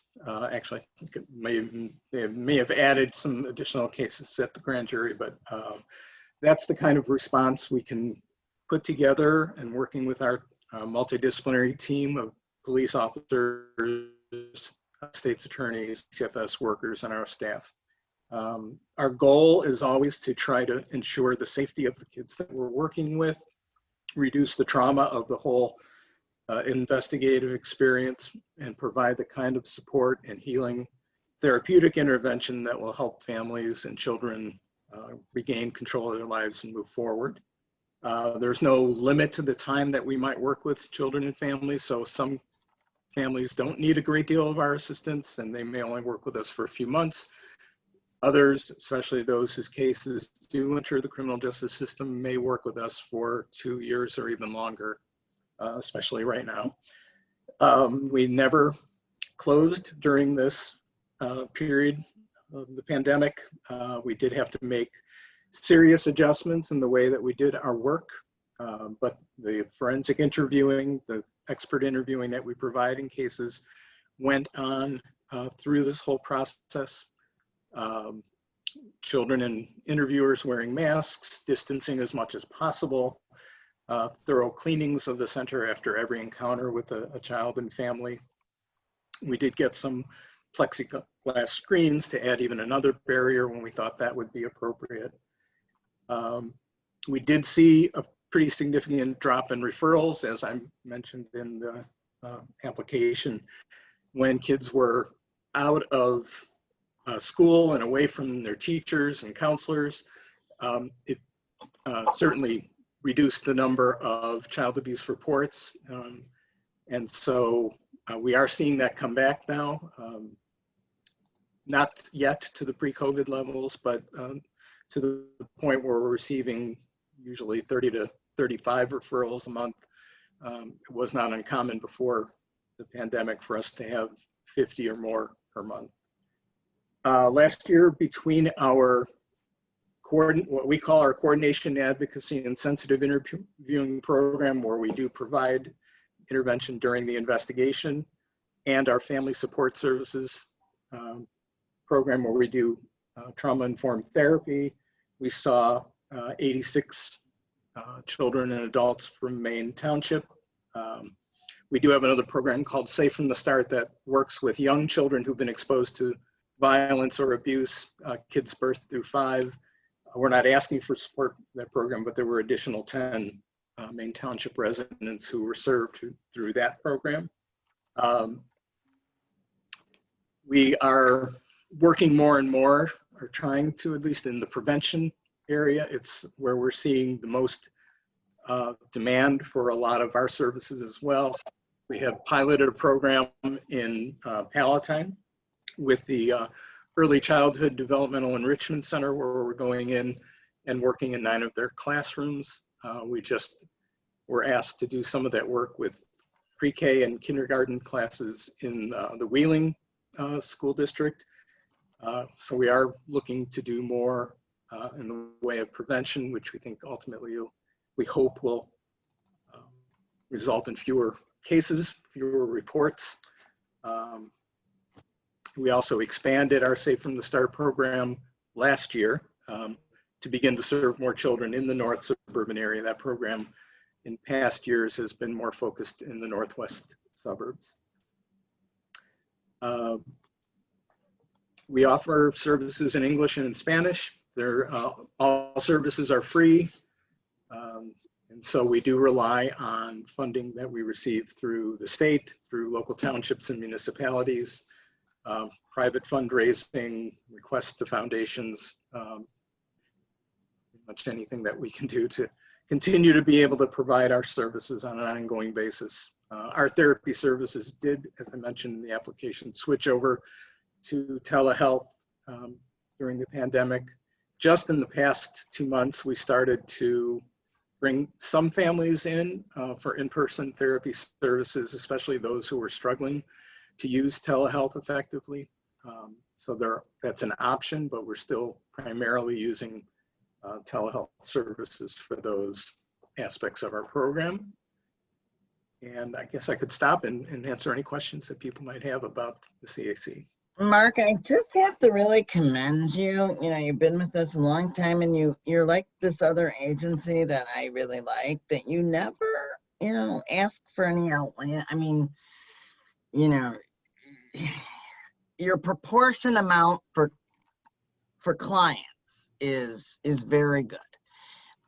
Secondly, how has this affected, and this goes to all agencies, but I would imagine because you relied a lot on fundraising. You guys were very good at fundraising. Right. And I would imagine that is like completely non-existent in this, unless you've done virtual, which I think is very difficult. Right. And I'm talking about the galas and those. Right. Right. Yeah, we have one, our gala that we have every year, and usually April during Child Abuse Prevention Month or early May. Had to be canceled last year. Some of our people who had provided sponsorships turned those into donations, but yeah, that was a big hit for us. Some of our smaller events, like we do a community run and walk, we did that virtually, and it actually did pretty well, but it doesn't bring in the kind of money that the gala would bring in. Yeah. So it's definitely been a virtual golf outing yet? You said yes. Actually, we just finished that up. Again, it was successful, but not like we would have had if at our regular golf outing. I think we will probably end up making 3,500 to 4,000, where usually we're more like 15,000. So it is hard. It's definitely a hard environment right now. Well, I'm appreciate that you've even made these virtual efforts. That's really good. Yeah. That's all anybody else? I'm just, I know that you tout, and I can see that this is great, that you're the only agency that offers the coordination, advocacy, sensitive interviewing program. So what is it that so that makes you unique? I guess I'm surprised that more people don't do that, unless what is it in your program that makes you so unique? Well, part of it, I think, is that's free of charge. You're the only agency that does that free of charge, I think is how you said it too. And Mark, you're talking about the BSI, right? Correct. Yeah. So you really, realistically, it would be difficult to have multiple advocacy center programs coordinating investigations within any geographic area. Because it requires a whole interagency agreement with all the law enforcement, DCFS, state's attorney. Okay, I see. So it's just more comprehensive in that. That's what you mean by the sensitive. Right. And there are other advocacy centers throughout the area. Like there are 4 others in Cook County, but none that would serve court districts 2 and 3. So there's one in Chicago, there's one in the west suburbs, one in the south suburbs, but we're the only one who does that kind of work covering Maine Township and the other townships in north and northwest Cook County. So have you gotten some other funding? If you don't have if it's free of charge and you don't have the, same opportunity for fundraisers, how are you going to continue this? And what? Yeah. Well, we're doing everything that we can. I'll just say that we are certainly trying to, if there are any funds that are available, emergency funds, as a result of the pandemic, and there are some that are coming in either to the state or that nationally we might be able to apply for. We're making every effort to do that. We've put a big emphasis on working with our individual donors and trying to help people to increase those donations if they can. We're adding another mailing. We do a large one in the fall that actually will drop sort of first week of November, but we were going to do a second one that we've never done more than a single mailing. And I know other agencies may do many of them, so we're going to sort of test that. Really whatever we can do at this point. We have frozen salaries to try to maintain our expenses. Looking at any ways that we can cut, but primarily our expenses are tied up in our staff, and we've been working very hard to maintain that since the work has continued on. Thank you. Yep. Anybody else? Any public? All right, Mark, thank you for your excellent job. Thank you. Rich? Thank you, Mark. Thank you. All right, next we have NAMI CCNS, Christine Somerville, and Nathaniel Ekman. Welcome. Really? There you go. You have to unmute. All right, there we go. Okay, thank you. Thank you for that introduction. My name is Nathaniel Ekman. I'm the Executive Director of NAMI, Cook County North Suburban. I'm joined by Dr. Christine Somerville, who is our Director of Programs, who will be speaking about some of the results of our work in the past year. NAMI Cook County North Suburban is one of 600 affiliates of the National Alliance on Mental Illness. It's one of 20 affiliates in Illinois. And as a NAMI affiliate, we are an independent, not-for-profit organization. We focus on providing peer-led, community-based mental health services to support people throughout North Suburban Cook County. Our mission is to improve the lives of people living with serious mental illness and those who love and care for them. We provide education, advocacy, resources, and support to do this. We help people with serious mental illnesses, their families, and the entire communities through our array of programs, and every single one of our programs is offered free of charge to anyone who needs it. We do not turn anyone away. We did not turn anyone away in the past year. Our goal is to eliminate the harmful stigma associated with mental illness, and we'll be around as long as that stigma exists. We offer an array of 23 programs, which are now entirely virtual. Ever since the start of the COVID era, we transitioned very quickly from live programs, support groups, classes, community education forums, to everything being done over Zoom and the telephone when appropriate. It's been a very successful transition. We're serving the 17 communities of North Suburban Chicago in Cook County. Obviously, we are serving the residents and the communities of Maine Township. In a year, we offer several instructional classes, such as Family to Family for parents of people with a mental illness, Basics for Parents, which is like Family to Family, only it's for parents of people under 18 who have a diagnosis, NAMI Homefront, which is for veterans dealing with mental health issues. We offer an array of support groups, peer support groups, family support groups, parent support groups. We've also been offering for a couple of years now a veterans support group, which is led by a clinical psychologist in Northbrook. We are hoping very much to expand our program offering with some help from our funders in the coming year to offer a group for women veterans dealing with mental health issues. And there are other programs started recently, such as Stability, which is equine assisted therapy offered in partnership with Equestrian Connection in Lake Forest. In FY20, we served 8,862 clients. 1,363 of them are from Maine Township by our calculation, and this is an increase from prior years. We do all of this with a budget of about $400,000, 9 staff members of varying degrees of part-time, anywhere from 24 hours a week down to 12 hours a week. We may hire a 10th person soon to bring back a program that existed for a while, but that we had to put on pause for a bit. I mentioned that we are working entirely from home during the pandemic to offer virtual programming. When we are on site, we're co-located with Turning Point in Skokie. We are their tenant. We maintain a number of community partnerships, including 7 in Maine Township. I want to thank Maine Township for its investment in us since 2016, continual long-term investment in our programs and our staff and our work. It's been deeply appreciated and intensely useful to doing what we do.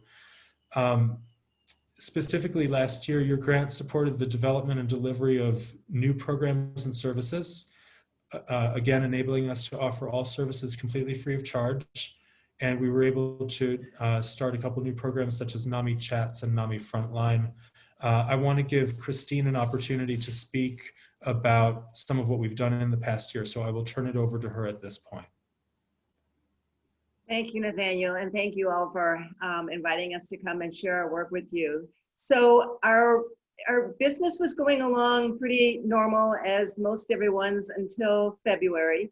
And in March, we closed our offices and we remained closed. And so all of our support groups and community education forums became virtual. So this was the pandemic pivot that we are living with now. We have noticed a need for more mental health support. While the demand for our education classes have decreased a bit. We've seen a spike in calls and also in speaking requests.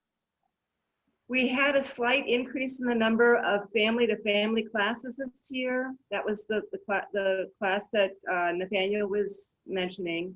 We had fewer overall classes. So we didn't offer our family refresher class, which is for graduates of our family-to-family class. And we didn't offer our wellness recovery action planning class. So there were fewer classes. And that resulted in us impacting 66 families this past year, which was a 6% decrease from last year.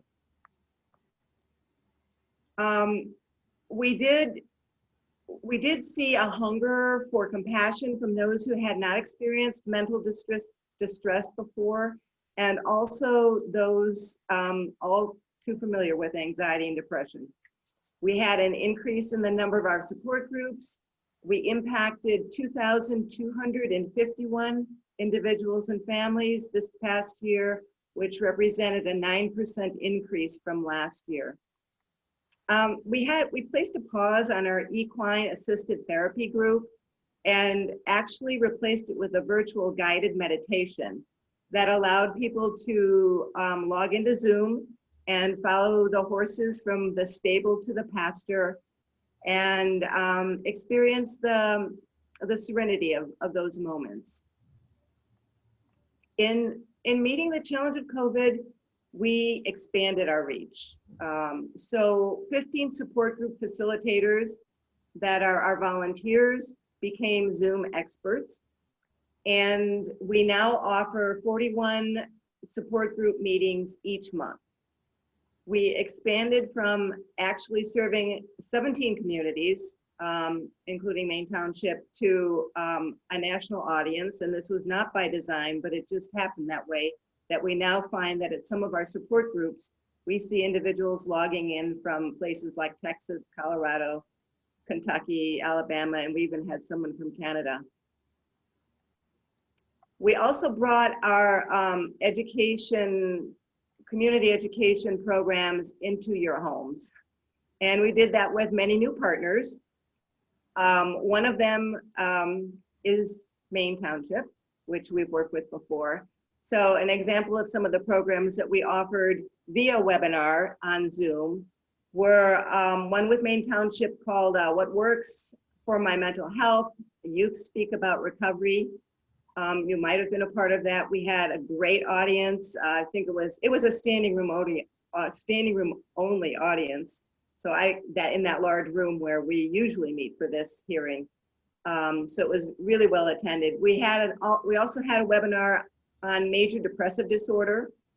And so the people who participated learned about the potential benefits and adverse effects of treatment options for depression. And we had a webinar on basic principles of addiction, treatment, and recovery. This was one of our author series webinars. So Ellen Van Vechten was our author, and not only did she talk about sort of treatment options and recovery tips, but she also shared her personal experiences with her family member who had experienced substance use disorders. And then we had another program, Navigating Mental Health LGBTQ Challenges, and we partnered with 2 other organizations with that. So those were the outcomes of our programs this past year. Christine, thank you. And I just want to mention a couple last things as I draw this presentation to an end. The need for our services is way up. I'm sure this comes as no surprise. In this pandemic environment, the level of stress, anxiety, and depression are way, way up. It exacerbates an existing serious mental illness, such as bipolar disorder or schizophrenia. Those who may have underlying serious mental illnesses that haven't presented before, they show up in a time like this when you're under this much stress. People are more anxious, more depressed. Suicide rates are coming up gradually, and we expect that to worsen. There is research linking a challenging environment like this to a rise in suicide rates. Economic conditions, unemployment, housing, and food insecurity, all of this is driving the need for increased free community-based mental health services like those that we offer. Remember, NAMI is not just a mental health organization. We're an alliance for change. We're a peer-led, volunteer-driven social service provider. We're very proud to partner with Maine Township and our other friends in the community to be able to offer this spectrum of services to all those in need. So thank you. Nathaniel, great. I mean, and I'm sorry, both of you. I have a question. So, if I refer, I mean, I think you guys are, and I'm glad we did start funding you. Okay, so if I refer somebody to you, can you just give me a quick overview of the like, are you helping them find a therapist? I know you're a support group. And you know, I've had some friends who have personal experience with, and an excellent support. But are you also able to help a person find a therapist or a psychiatrist or evaluation, that kind of thing? We are. There are several different ways in which people come into contact with NAMI Cook County North Suburban. But one major way is the Warm Line, which is a helpline. Given that we are out of office right now, we are collecting voicemails, which are guaranteed to be returned within 24 hours. Callers might be in a state of crisis. They might just have a need or a question and want resources. So our resource manager and resource specialists are expert at connecting people with what they are going to need, whether it's from us or from our partners in the community. If someone needs a psychotherapist, we have a network of those that we can recommend based on geographic requirements, gender, language, whatever it may be. If somebody's looking for a support group, either we offer it, or if we don't, we'll know where to send somebody. But Warm Line is one big way that people come into contact with us. Is that number in the packet? It's our main number. It's the 847 number on at the location in the Turning Point building. I can state it if you'd like. 847-716-2252? Yes. Okay. Thank you. That was my question. Any Trustee Sweeney?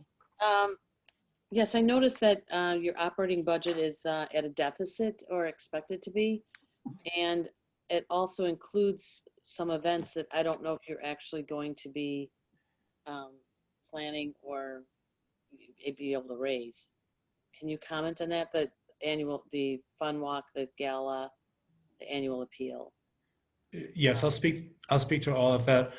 The budget, as you note, reflects a deficit for FY21.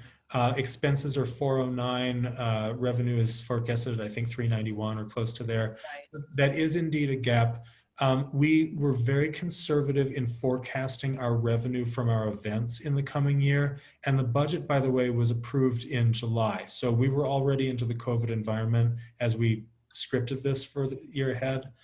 The events have become virtual events. The gala, a virtual gala, the walk, a virtual walk. And in fact, our walk is October 10th. So we're right on the edge of this virtual event. We scaled back our revenue goal from what it had been a year ago, $130,000, to now $112,000. Believe it or not, we are at $86,000 and we are still a week and a half out. So the money is coming in. I suspect that in the next week plus, we may get very close to goal. And the fundraising catchment zone for that event extends 60 days beyond October 10th. So we're going to make it. Those are the events. And as you note from the budget, we are very, very reliant on fundraising from events. It's 71% of our operating budget. Right. We're trying to rebalance that somewhat. So there is going to be not just an annual appeal in November. There is going to be a comprehensive annual fund program developed, possibly including planned giving. We have a new director of development. We lost our longtime director of development. She passed away unexpectedly in April. Yeah, I was gonna say I'm sorry for your loss. I saw that. Thank you. Thank you. It's a great loss to the organization and to all of us, but it also brings with it the chance to look at how we do things and potentially restructure them. And it may be, in the long run, a chance to grow our revenue base.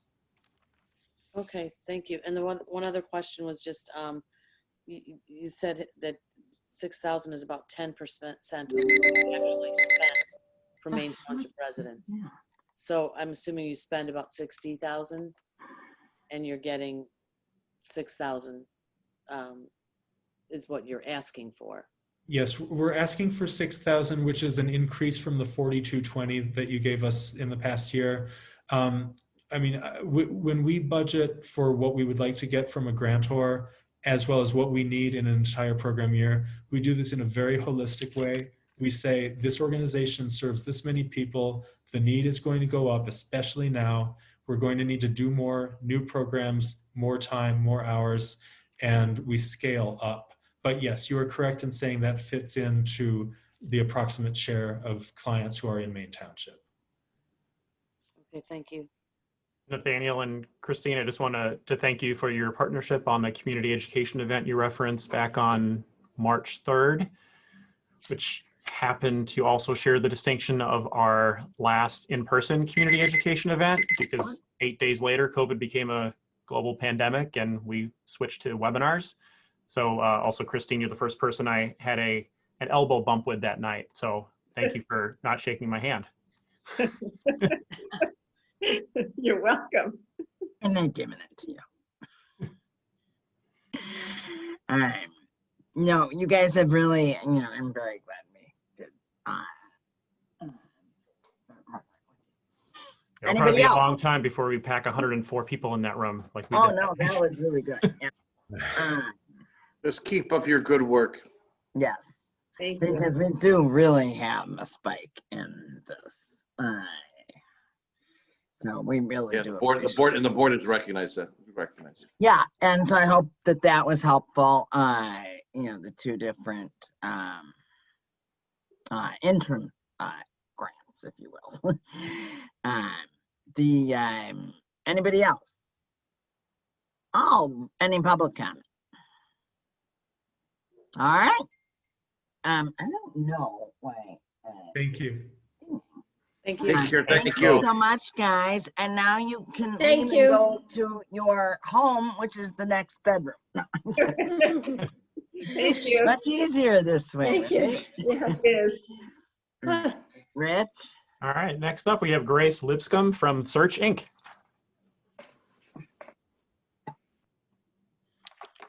Rich, are you, because before we start, Grace, I keep getting, Rich, you've let these people in, right?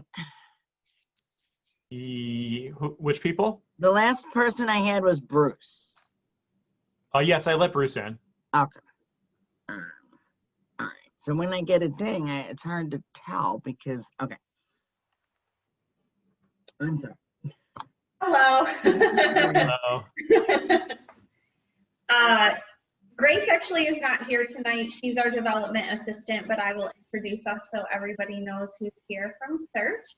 I'm Corey Gum. I'm the Chief Executive Officer of Search Inc. And over across the table from me is Christine Zonka, and she is our Director of Supported Living and Clinical Services for Search. And we're going to tell you a little bit about what Search does and why we're here and why we've requested your support.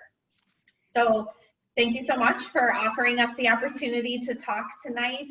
It's always, we always hope that we're going to get the invite, but it's always exciting when we actually get the invite. So thank you very much. We really do appreciate your support.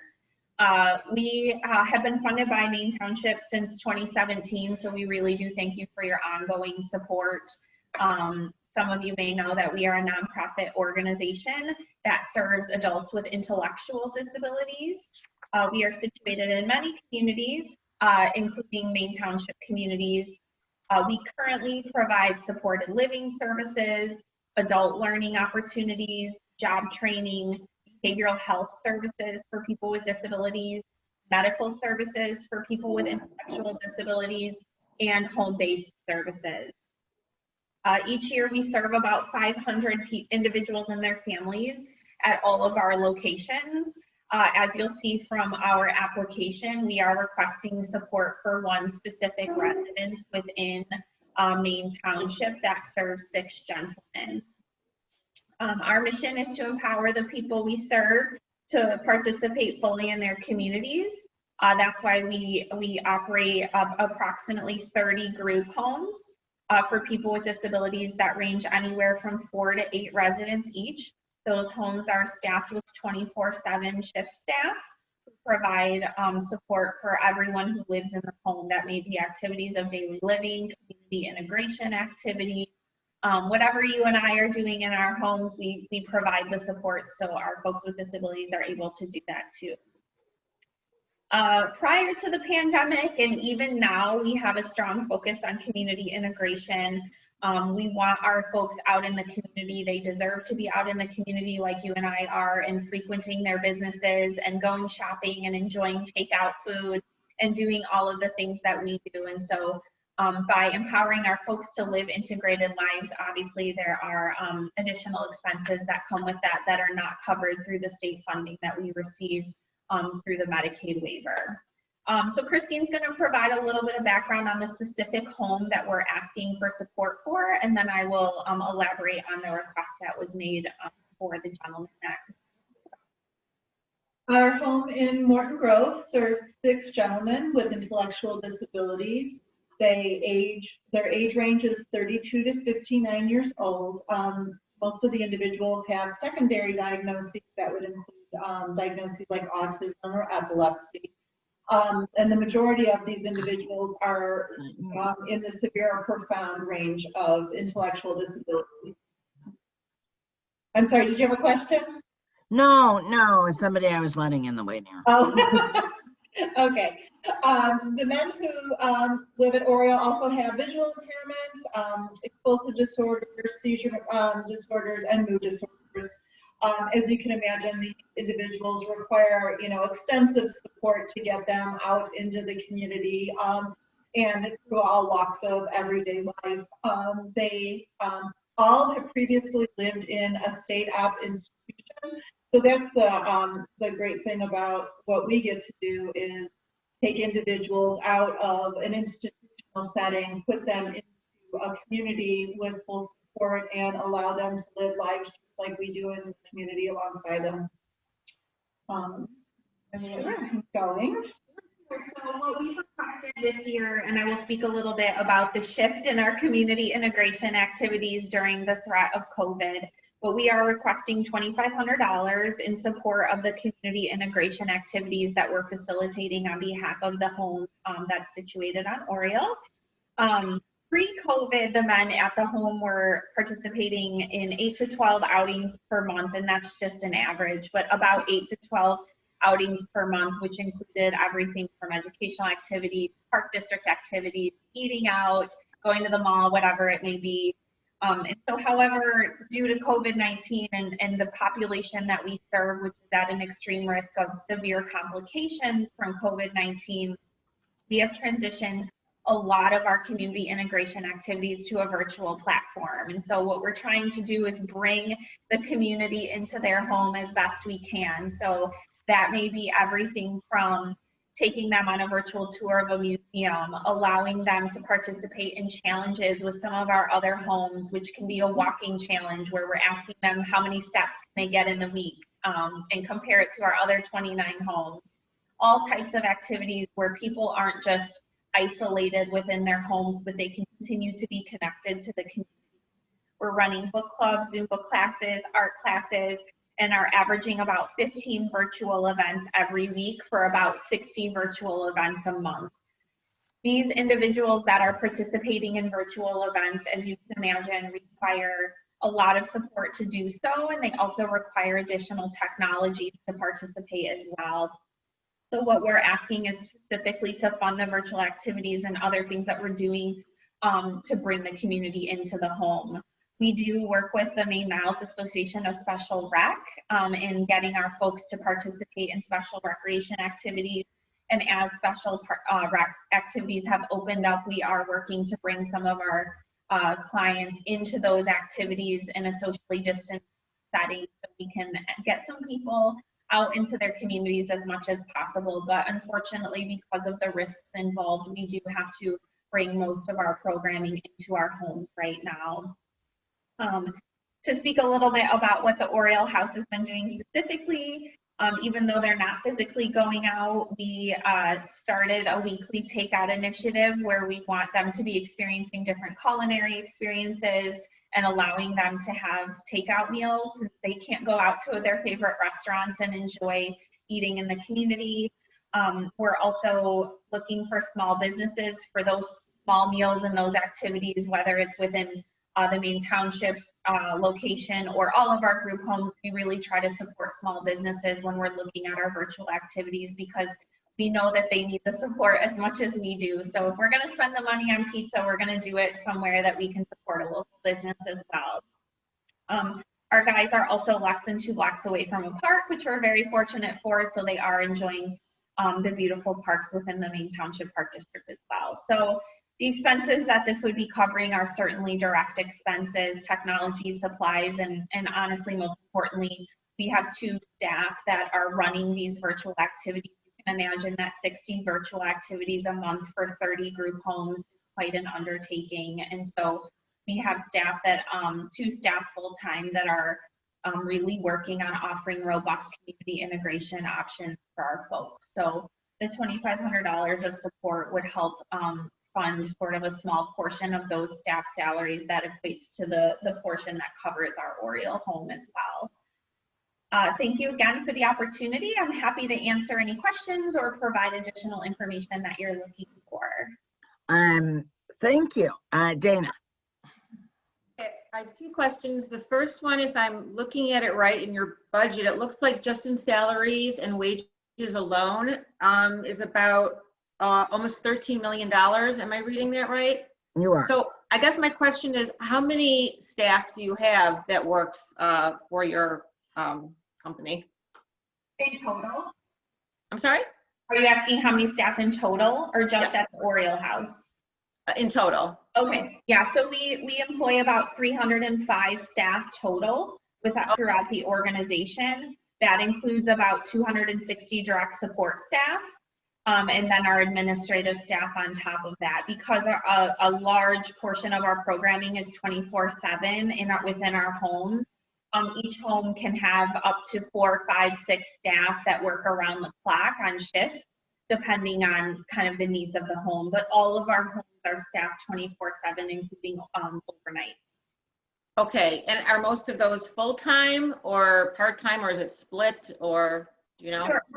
The majority of our positions are full-time. We do have some part-time positions, but the majority of our positions are full-time. Okay, and then you might have touched base on this, I might have missed it, but did you explain why you didn't apply last year? Well, I think we were funded last year, no? No, you were not. No. Oh, interesting. I don't know. So what I can say is that I became the CEO in January. So Okay. I don't have really good insight into that, to be honest. I know that we had been funded several years before. I didn't realize that there was a gap year from last year. I can certainly go back and find out, but I was not directly involved last year. I apologize. Okay, thank you. Mm-hmm.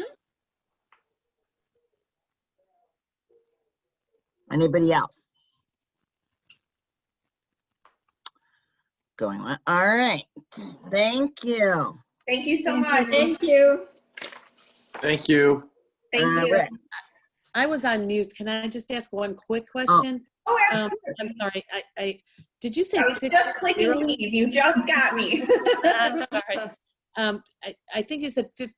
I mean, I commend you because I think 60 virtual activities a month is pretty good. You said 60, right? Not 15 a week and 60 a month?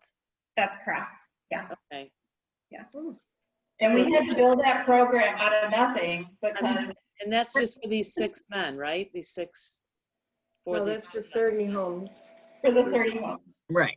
Pardon? And an $18 million budget. Oh, right? For the 30 homes. That's for okay. So for the 6 men that we're talking about, in terms of the number of events that they're personally experiencing? What is that then? So the way that we operate our virtual program is we create essentially like a menu of options for our homes to participate in. And so those gentlemen can opt into all 60 events. They can pick and choose, like, I really like this culinary activity. I don't really care about the museum. As Christine mentioned, this group particularly is in a severe and profound range of disability. Yeah. And so they are most likely participating. We do a lot of sensory yoga. We do a lot of hand over hand art classes, things that our staff can get involved in a facilitated manner that allows our individuals to participate remotely, but they have staff there that are actually helping them participate as well. So it really just depends on kind of the makeup of the home and their interests. You know, if we have a big football fan in the house, then they're definitely joining in when they're going to a football stadium remotely. So it really just depends. But the 60 activities could be accessed by any home and all 60 could be accessed at a time. Thank you. Yeah, you're welcome. All right, before we let them go, anybody else? Thank you. Thank you. Rich, can you introduce the next one? Yes, next we have Joanne Lee from North Suburban Legal Aid Clinic. Hi. My name is Joanne Lee from the North Suburban Legal Aid Clinic. Thank you for giving us the opportunity to talk about the work that we do. We've grown a lot in Maine Township over the last year, so I'm really excited to tell you a little bit about us. The mission of the North Suburban Legal Aid Clinic is to provide accessible, quality, pro bono legal services in the areas of immigration, domestic violence, and housing for the low-income community in northern suburban Cook County as well as southern Lake County. So to qualify for services, you need to be about 250% of the federal poverty guideline. So that's about $65,500 for a family of 4. In-house, we do have multiple Spanish speakers, 1 Polish speaker, and 2 Korean speakers, and we do not charge for any of our services. So just to give you a brief overview of what our different service areas are, the clinic's domestic violence practice focuses on cases that involve the personal safety for victims of domestic violence and their families. So that's emergency and plenary orders of protection, divorce, custody, and other related family law things. Our housing practice, which we just hired a new director of housing, which we're really excited about, assists with problems arising from landlord and tenant relations. So that's evictions, return of security deposits, lease disputes, lockouts, wrongful retaliation. And finally, our immigration practice is accredited through the Board of Immigration Appeals, and we serve eligible immigrants seeking help with U visas, VAWA self-petitions, citizenship applications, DACAs, certain waivers of admissibility, family-based permanent resident status, asylum, and a lot of other things. This May, we celebrated our 5th anniversary, which is a big moment for us. We did have to cancel our event, but we have come a really long way in 5 short years. Now we have a staff of 15, and we just passed our budget of over $1 million. And to date in 2020, we've already handled over 700 cases. So the COVID-19 pandemic, as I'm sure for all agencies, has been an ongoing challenge for us, as well as the communities that we serve. We never closed down, everything just went fully virtual. And that's how we plan to do everything for the foreseeable future. For immigration, even though immigrants and their families are disproportionately experiencing economic hardship due to COVID-19, recent policy changes, especially public charge, can discourage residents from applying from financial assistance that they're eligible for. There's a tremendous amount of fear in the community about how receiving these benefits can impact their ongoing immigration cases and kind of what it means as we head into the next year. And we've been doing a lot of extra work hosting online Know Your Rights forums through Zoom and Facebook Live to ensure that our immigrant communities receive qualified and accurate information. And with respect to domestic violence, we've noticed a huge uptick in calls just naturally because abusers can use COVID-19 as a tool to exert power and control. It naturally isolates us. And with most people working from home, it can just make it more challenging for folks to leave and seek help. We have been working with government offices, partners, community leaders to kind of try to reduce the barriers that have been created by the pandemic. We are right now working with the governor's office to launch a statewide initiative where people who would need help can identify in a discreet way at an essential business that they are in need of help. And with respect to housing, COVID-19 has really only exacerbated existing housing issues. Eviction bans that are enforced by the state are really a stopgap measure and allow for widespread evictions once the eviction moratorium is lifted. Additionally, the Illinois order does not provide tenants with any sort of grace period for the debt that they've accrued during that time. As I said earlier, over the summer, we were able to hire a full-time director of housing. That is the first full-time and attorney position in that practice, and she's working really hard to make sure that tenants' rights are protected and that we're really prepared for the surge of eviction cases that we know is coming. In 2019, we served 62 Maine Township clients, which is a really big increase from what we did in 2018. And that 62 can be broken down into 12 DV cases, 7 housing cases, 37 immigration cases, and 6 other cases. Most of our other cases are power of attorney clinics that we do for low-income seniors in the area. We do expect those housing numbers in 2020 to really go up because of that new staff position. And that will, of course, impact township residents as well. Legal services is about helping a family avoid eviction, a survivor getting legal protection against their abuser, and helping an immigrant pursue a pathway to citizenship. And I know that last year was our first year receiving funding from Maine Township, and we're so grateful for that support. We have really grown our service area in the last year.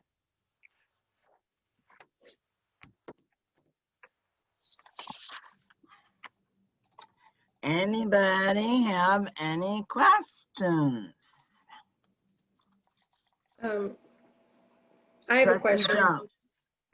You told us that you in 2019 you had 62. Did you say how many you've had so far this year? Was it 40? No. I believe it. I don't know off the top of my head. I do believe it was in the application. Yeah, I think it says 40.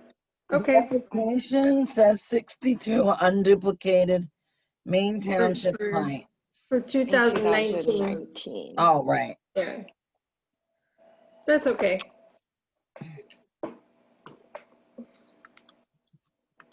And So 2020. I'm sorry, what was your question? I'm good. No. Thanks.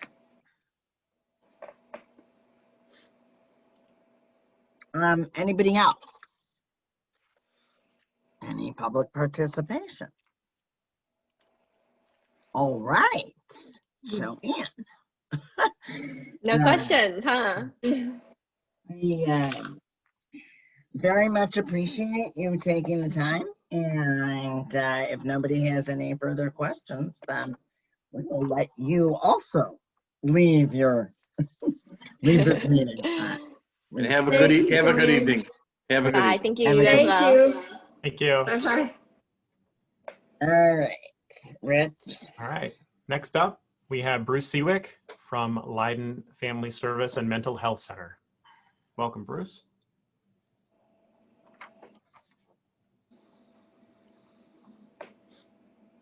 Bruce, are you there? Well, I have let him in twice, and you said you let him in once. So I'm not, there he is, but he's not really there. I mean, I thought I heard something. Bruce? I heard something. Where did he's a black screen. Bruce? I was wrestling with my phone earlier, so it's probably the same thing. Could be. Well, I can email him if we want to move on to the next one. Okay, yeah, he, let me just check the waiting room. Oh, yeah, no one's not there. in the waiting room. He's like literally there. Hang on a second. Let me. I have his cell phone. I can call him. Okay. Why not you? Yeah, because he's not showing. I mean, he's there, but he's not there. This poor guy has like logged in like 5 times. All right. While you call him, I'll move on and introduce, I think, Tim? Maryville? Hey, Bruce. Wait, Tried to we connect have you. Bruce? Can't see you. Hang on. I can hear you, but not on Zoom. Okay. Rich, we're gonna mute you. Okay, Tim, welcome. And this is our Maryville Family Behavioral Health Clinic at Yes, good evening, everybody. Thank you very much for giving me the opportunity to come and speak with you today. Even it's I do miss the format of your old room. It was a beautiful room, and this is a little bit different, but I appreciate it nevertheless. Well, Maryville Academy has long provided leadership in the community all over the place, and specifically today, and what we've been funded for in the past, gratefully, is the Family Behavioral Health Clinic located right in Maine Township across from Oakland Community College. We've been able to partner with several different organizations in order to better serve our patients. We've collaborated with Lutheran General Hospital, Chicago Behavioral Health Hospital, Alexian Brothers Mainstay for some services, and Oakland Community College. We have been accepting now for several years, accepting students for substance use counseling certificate programs to come and do internships with us there. Maryville is very active in the community as a member of the Rotary Club and other local not-for-profit organizations. There have been several changes this year that I want to mention. The first and foremost, and it comes up in our meeting each year, so I want to address it, is psychiatry. You guys have given me in Maryville the task of trying to locate a psychiatrist that can serve the residents of Maine Township. We were unable to secure a secondary psychiatrist. We did put several offers out in an effort to do so, and were unable to secure that in this past year. Secondly, a significant change from last year to this year is that Dr. Edgar Ramos, who joined me last year in this meeting, you may remember, he has separated from Maryville Academy, and so we are in transition for mental health services as well. Maryville Academy. That is not what I wanted to hear. We notified the committee here and letting them know that that happened when it did. It happened in March, although I must say it's not COVID related. It was an employment decision made by Dr. Ramos. We are efforting returning that service. I expect to have it up and running soon, but the challenge of trying to replace that level position during a pandemic has been significant. We do have plans to return mental health services. We continue to try to secure psychiatry, especially Medicaid-funded psychiatry services to the area, and that is something that we've been working on since then. In my role as the Director of Substance Abuse Services, my slice here has exploded. We continue to serve people, not just of Maine Township, but of Maine Township as well, that suffer with substance use disorders. It was kind of a weird thing when COVID happened for the substance use providers, in that we saw almost a complete stop of services for some time. We quickly moved to online services, but I think it was mostly due to the court system stopping. A lot of substance use services slowed down significantly. Since then, it has come back in a big way. I'm sad to report that that part of the business is expected to continue to grow and have a need, as it's been well documented during the time of this pandemic, that substance use issues have been exacerbated. So we are anticipating and preparing for that surge. We continue to serve DUI clients, both in Polish and Spanish languages. And I mean, we have partnerships with other languages, but we have staff on scene that provide services in Polish and Spanish. We continue to offer unfunded free groups such as Smart Recovery for residents. It's currently happening via telehealth at the moment. Oh boy, we lost you. Can any of the rest of you hear him? No. I think when you mess with your earpiece, something with the mic got messed up. Yeah, he touched the earpiece and that was that. Yeah. Am I back? You're No, right. I can, very low, very low. Let me get rid of the earpiece. No, we can't. There we go. Can we, how about that? You can hear me better now. Still pretty low. Did you do something with your volume? It was the left earpiece, yeah. Right. Can you hear me now? Yeah. Oh, yes. Okay, great. Sorry about that distraction. I'm had a lot of practice with technology lately, and I still haven't mastered it. I'm right with you. I'm right with you. I'm trying, though. I'm trying.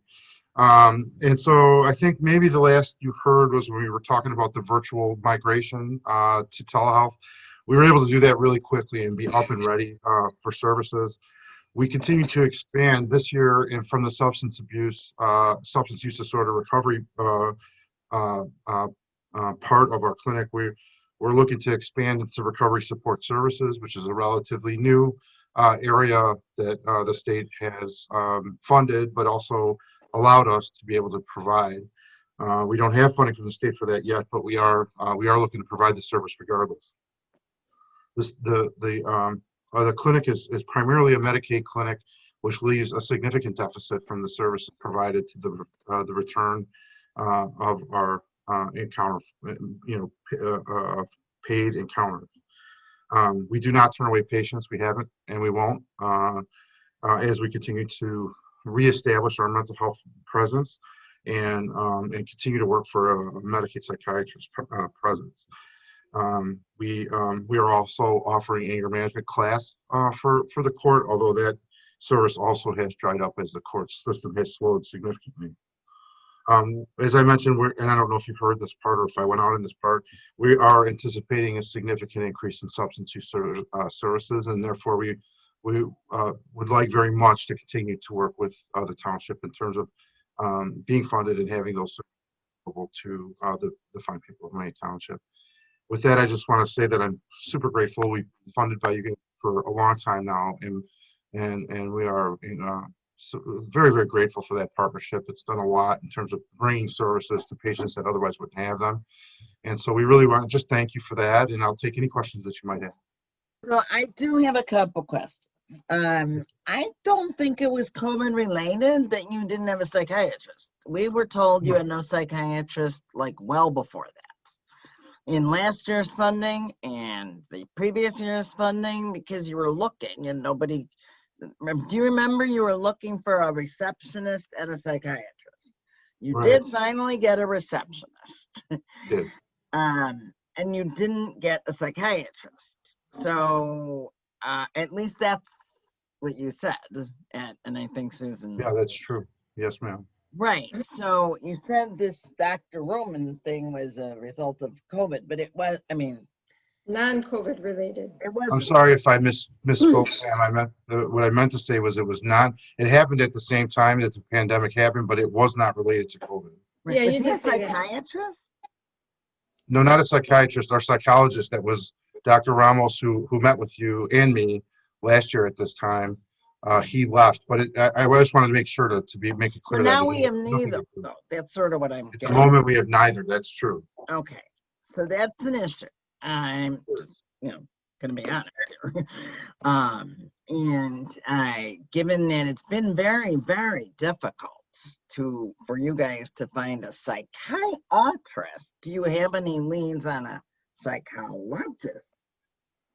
Well, I anticipate that a psychologist would be somewhat easier to find than a psychiatrist. I don't have a name to share. I don't have a person hired Oh, you yet. don't have to share a name. I just, like, Right.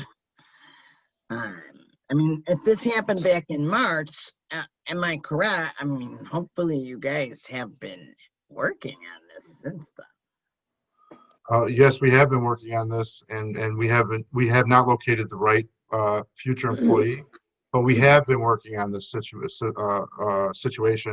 all along, and we will continue to work at it. I mean, I know that look, like, for example, with the psychiatrist, it hasn't gone the way we were hoping, but I can assure this panel, it did not stop us. We've been actively courting psychiatrists. The truth is when the psychiatrist finds out that the funding is Medicaid, it is a significant deterrent. I'm not suggesting that's a good, that's the right way to go about it by any means. I'm just saying that seems to be quite a significant hurdle, and one that it's our job to get over, and I'm acutely aware of that. So, well, the other thing is, who's Mark Friedman? He's listed as your #1 top paid employee, possibly part-time, I think. Yeah, Dr. Friedman He's is listed as a psychiatrist. Dr. Friedman is a psychiatrist, but he's the medical director of the facility, not a practicing psychiatrist through the clinic. So that's he's a not. little misleading. I don't think we should do that, and I don't mean that in any disrespectful fashion, because that looks like we have a psychiatrist. So he's not a practicing psychiatrist. He's he's the medical director of all of Maryville. So, but when I say practicing, he's not taking patients. He's been with Maryville for 15 years. Okay. But he's operating as the medical director of the agency, and so it's spurred us to start this unbelievable search to try and find a psychiatrist that we can schedule patients for Maine Township and the rest of the area for, but we have been unsuccessful in doing that. I'm sorry if that was misleading. I didn't mean it that way. No, it's just confusing because I know we've been doing the search for some 2 years, and I know that last year's funding was contingent on, I mean, maybe informally, not restricted, but contingent on that happening. So now it's a little disappointing to hear we've lost both mental health professionals. What would our 12,000 for 56 people be going towards? Well, I can speak on behalf of the part of this that I can control, which is the substance use part of it. What we're trying to do is we're trying to expand into post-treatment recovery services. We believe, and I know that there's plenty of literature out there to believe that offers the best possible chance for a person in recovery to stay in recovery long term. It's called a certified recovery support specialist, and they follow successfully discharged patients after they've been discharged successfully. And can you tell me, Tim, how is that different? We actually have an entire unit that does that, Recovery Connection, who, has a budget, and they work with all the area hospitals, and they go in and set up for post-treatment recovery for people 18 to 34, I believe it is. How is this different? I don't believe it is different, actually. I don't think that's what I'm worried about. What you just described is much different than what we're trying to add on to into the services that we currently do. That's what I'm asking. So, okay, maybe I asked it wrong. How is it different? Well, I don't know much about what the program. Okay, have you've never intersected with Marty Cook? I think I'm gonna set you guys up. Yeah, I've met him a few times, and I'm somewhat familiar with the great work that he does. But I mean, the specifics of the program he's affiliated with and how our proposed program would overlap with his, I can't speak to that. I don't really know. Okay. So I think our last year funding, and I could be wrong, maybe it was the year before, went to DUI, assessment, risk education, and counseling. Are we still doing that? All those things are still operational, and actually some of the numbers have gone up, and we anticipate them going up even further. Okay. And the court mandated anger management, correct? Yeah, mandated anger management went away virtually when the court slowed down. We anticipate that it's going to come back. It's not a problem that's gone away by any means. But, you know, Yeah, I the had it court, ordered by 3 judges in the past. Maybe I have angry clients. But no, it's actually a tool for deferred press. They use it a lot. So I'm surprised it slowed down because, yeah. yeah, I've seen in my at least client base a rise in it.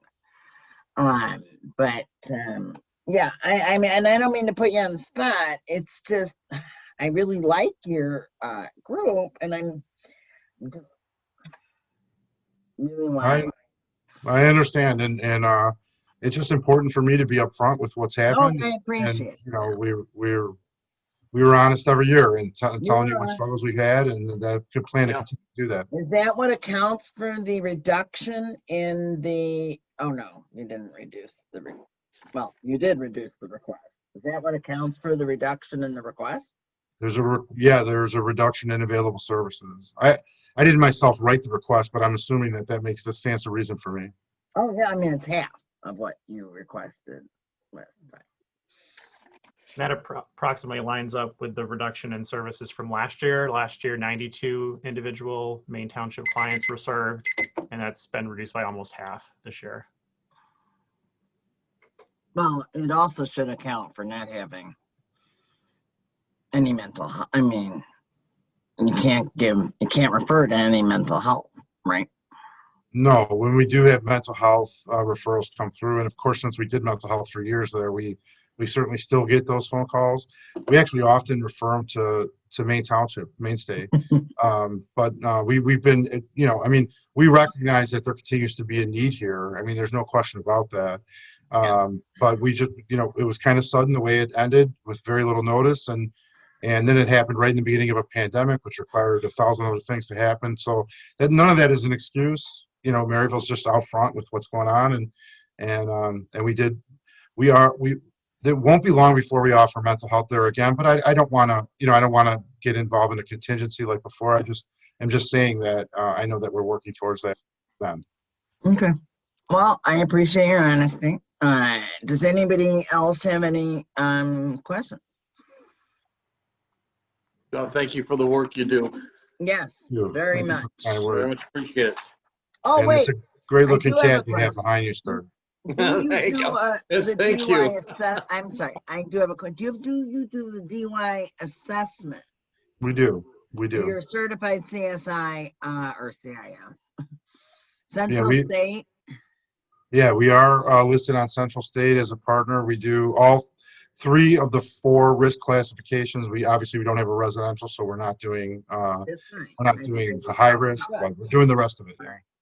So I appreciate your honesty too. I do remember Dr. Edgar, and I'm sorry that he decided to separate, and wish you a lot of luck in finding a new one, a new psychologist. And he was also bilingual, so that was right. Yeah, he was. And he's a good doctor, and I understand he's still in the area. So if you guys need a good doctor for that kind of thing, I'm sure you can find it. But it was sudden. To be honest, it was sudden, and we need, you know, and we need to replace him. Just the whole world changed in like 10 minutes, all at the same time. And I'll tell you something, if it wasn't for you and how good your presentation is, I don't think you ever would have been. Oh, thank you for that. That's super kind. Yeah. Really appreciate that. No, Thank you. I mean, at least on my part. Except for the earpiece. Got earpiece. Yeah, I mean, if you're going to hold that against me, for sure, I will do it. Sorry about the Thank you, Tim. Thank you. You guys all have a wonderful evening. Thank you for all the work you do. Thank you. Good to see you. Good seeing you guys. All right. And look at this. On Zoom, we don't need breaks. We don't need food. We got one left. Bruce, are you I think there? Bruce is connected to us by phone from Leiden Family everybody, Services. I'm sorry. Can everybody hear me? Yes. Yep. Yes. Good. So it had a little bit of trouble. I anticipated doing this from my office, but one of my colleagues tested positive for COVID, so I had to go into quarantine. And then last week I had emergency surgery on a hernia. So Oh no. So I'm just trying to get organized from home. So I'm here with a Mac computer, and that was me that you kept letting in. but it was just, I could see you guys, you couldn't hear me, I couldn't do the audio, and, you know, so we had to do the phone thing, but I'm here. You sound good, Bruce. You sound good. Yeah, well, Thank I you. can't believe you persisted through all that. Right. Wow. Well, you know, We it's, should fund you just for that. well, thank you. Thank you very much. You don't need to make a presentation. We're all good. No, I'm kidding. But I have good things to tell you all. We've expanded our programs. We were lucky to get 2 grants from the state that will allow us to expand our mental health programs. We got a grant for the living room, and I'm sure you're all familiar with the non-clinical setting of a living room, where where people in psychiatric crisis can be evaluated by people with learned living experiences in the in the mental health field. So we opened that. We're just waiting for the final inspection, and it's just a couple doors down from my main office in Franklin Park. And we also got a grant for the transitional community care and support program, where we'll be interfacing with state-operated facility clients, and that would be from any townships that end up at any of the state-operated facilities, Chicago Reed, Elgin, Madden. So the thing is to try to make a connection with the clients when they're at the hospital. So we have a team that will go out there and start using telehealth to kind of start to establish a rapport before they're discharged, because one of the big questions that nobody has figured out the answer to is the fail rate of people from discharge. It's almost universally around 50%. So the question is, how do you get people that are frequent flyers, so to speak, that are in and out of the hospitals, how do you get them to come into the agency for treatment? And so, the thought is, and it's not exactly new, because this, when the state had money, this was something that we did decades ago, but to start to make the connection while the client is at the state-operated facility, so that they already have that rapport for when they get out. So those are 2 very exciting programs that allow us to expand the mental health portion of our programs. The share program, we did get an increase in some of the rates, which was long awaited. So we continue to serve anybody that needs help at the share program. We actually get people from all over the state of Illinois, not just Maine Township, Leiden Township, and so forth. So we did pretty well pivoting quickly for the COVID crisis. We were starting to experiment with telehealth. It's kind of interesting because I could not get an answer in writing from the state whether that was in the manual or not, because it was, but nobody would say that we could do it.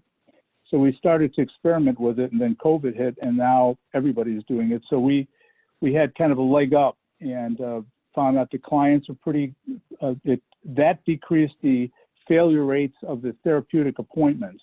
So that was very good. It also increased the productivity of the staff, which is something that oftentimes social workers and clinicians aren't geared toward, but in this fee-for-service world and pay-per-performance, that's kind of the norm. So we were able to do that pretty quickly without losing any clients. They're adapting pretty well. We continue to have a face-to-face psychiatrist, Dr. Couch, and we have an APN. Yeah, can you believe that? Her name is Dr. You have a psychiatrist? That's named Dr. Couch, yes. Oh, oh my God, that is great. I want to. Yeah, I can, I could imagine when she was in medical school, because whenever I say that to people that ask, they think it's a joke, and I said it's not a joke. That's great. But did you just, and I don't mean to interrupt, but No. Did you just get her? Because No, again, she's been with us for a while, for quite a while. I don't know where this disconnect is. Because we were told none of our partnerships had a psychiatrist. Yeah. Yeah, but No, Laura, we've always had. I mean, we've been lucky. So we have the APN that works with the children and adolescent population, and then we have Dr. Couch that works with the adults. So we've been pretty pretty good there. I have to admit. So and we have our fundraiser tomorrow. That's the other thing I'm doing furiously from home, called Make a Difference. I was able to get it's kind of interesting. I was able to get some graduates from Leiden High School that have a band. They covered the song "Don't Stop Believing." I'll send Richard. I'll send you a link to it, and you could spread it to your people. And then we filmed it, and it'll be streamed live tomorrow.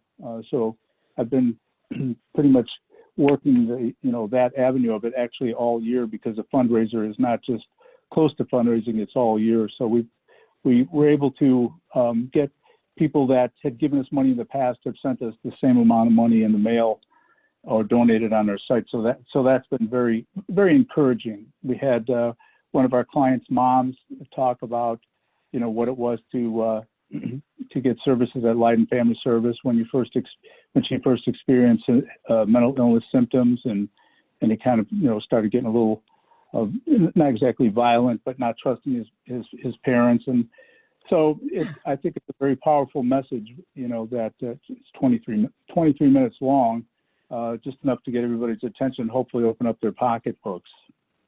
So as always, song, I might add just to, that's a motivating song to donate. It's great. It's great. I mean, I'm so thrilled you have a psychiatrist. That's great. Yeah. Right. So we don't find one. Well, we've had her for a while, and it's as far as the APN, and it's kind of interesting. The hospitals. Well, wait, is it an APN or a psychiatrist? I have one of each. Oh, wow. Yeah. Yeah. You want to switch with Jocelyn? Well, the APN is doing remote, and then Dr. Couch is just at our agency in the share program. So she's pretty. And Richard and I had talked about that. I think wasn't it last year, Richard? Yeah, I had asked them to. So I probably did. Capacity issue. Yeah, we did. I did ask Dr. Couch, but she works at Loyola, and she works at the share program, and she works at Leiden, and so she's pretty booked. One day a week. So we're happy to have. Such a greedy. Wow. That's great. However, if we send Maine Township clients, A, do you waive waiting lists for Maine Township clients? Yes. Excellent. Yes, we do. And B, they can see the psychiatrist? Yeah.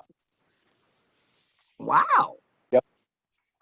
Yeah, they can. We're the last time I checked, just specifically, the waiting list was pretty down. We had during the summertime, everything dropped off, obviously right after the COVID, from spring into summer. And I did a data analysis, and people asking for services were down 28%, which was a decrease in revenue of 28%. But fortunately, we were kind of lean, and some people had left before the COVID hit just because they had taken other jobs. So we didn't get a chance to replace them. So we were kind of lucky that we hit this thing in a real good place. And are now, we ended up hiring for the living room and the transitional community care and support programs that we just got grants for. And we're spreading the word with, we're going to contacting all the police chiefs, fire chiefs, and working with the hospitals so that we can, start the dialogue and do the interfacing. So it'll be good for the community. I had a question about that 28%, Bruce. What side of the business is that coming from? Because I know most mental health providers are seeing an increase post-pandemic. Where is that decrease coming from? It came primarily from the share program, which is kind of interesting because the opioid deaths have increased dramatically. Mm-hmm. But as those rates have increased, and at least we've been experiencing that share, the people are knocking on the doors. I don't know if it's, is it because of the COVID thing and being, exposed to kind of a residential environment, so that we took a hit at the share program. We also had to socially distance, everything in the room. So we lost 10% of our beds. because we had to reconfigure everything with with COVID, as you can imagine. So you know, I've got my marketing campaign going, and it just seems to be a little light on that side of the equation. Yeah, but your budget is still quite good. Yes, we have, you know, we have the various grants that we have, and we were able to get the PPP. So we're in pretty good shape, you know, financially. We didn't have to lay anybody off. Everybody had had jobs, and then we're actually able to offer for a very short period of time hazard pay to get people to start coming back in. So that, you know, that kind of helps.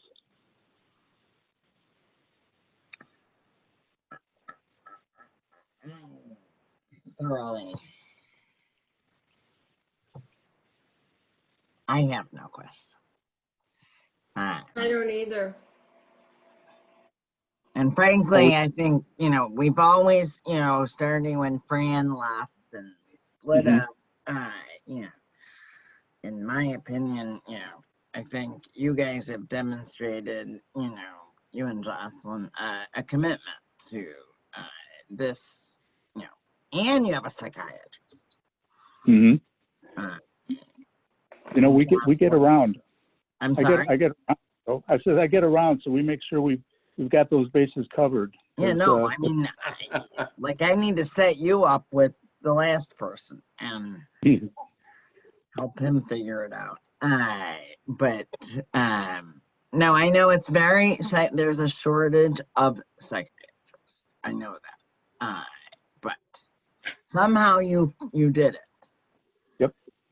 Trustee Sweeney. One quick comment. I noticed that you have, as far as something new, that you commented that you can serve as a local resource for police officers.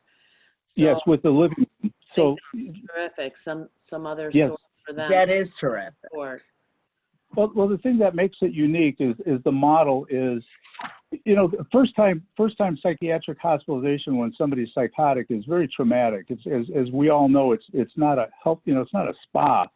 So if people don't necessarily need to go and they're communicating with, because the thing that it's founded on is the people that work there are CRSSs. They're a consumer recovery support specialist. So many of them have had hospitalizations themselves. So they know how to pretty much ask the right questions to see what the next thing is. And the police, you know, it gives them an outlet when you've got somebody not quite sure what to do, and you can bring them by and it can be evaluated, and it makes it easier for everybody. So we're very happy to do that. And I was lucky to find office space right down a couple of storefronts from where I'm at.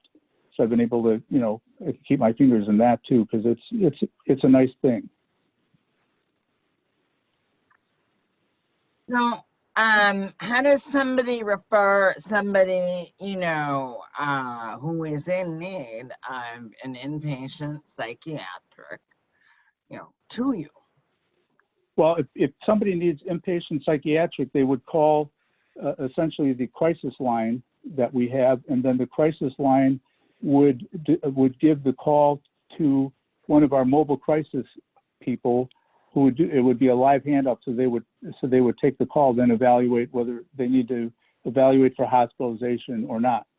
So that's as far as a crisis, if somebody needs to be evaluated. If somebody's dropping That's what off, I'm asking. You do evaluations, psychiatric evaluations. Yes, so it's the crisis number, and then it goes out to the clinician, because we have people on call 24/7, 365, and then they would assess. And can you share, is the crisis number in this packet? It should be. Okay. It's 847-451-1100. All right, say it again. It should be 847-451-1100. All right. Well, I'm sending you a few people. All right, great. All right. No, you really did a remarkable job, in my opinion. Thank you. Thank you. Anybody else? No, thank you. Any public comment? Just for Bruce to keep rocking.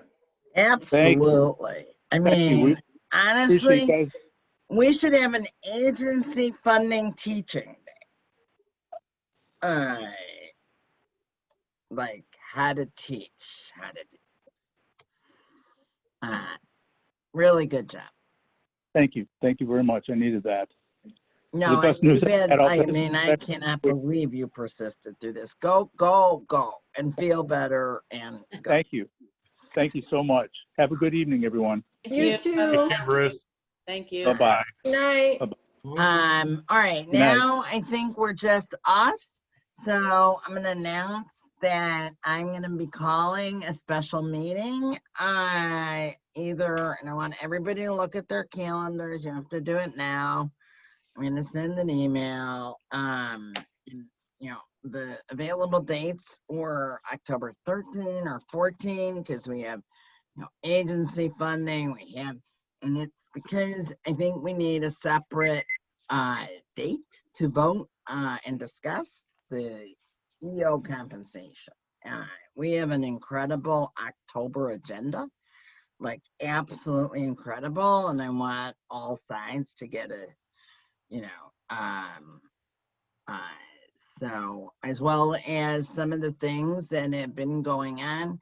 Now that everybody's gone, we did have some more COVID positive cases. So I didn't really want to get into that. Letters were sent. We are going to be having to get deep cleaning.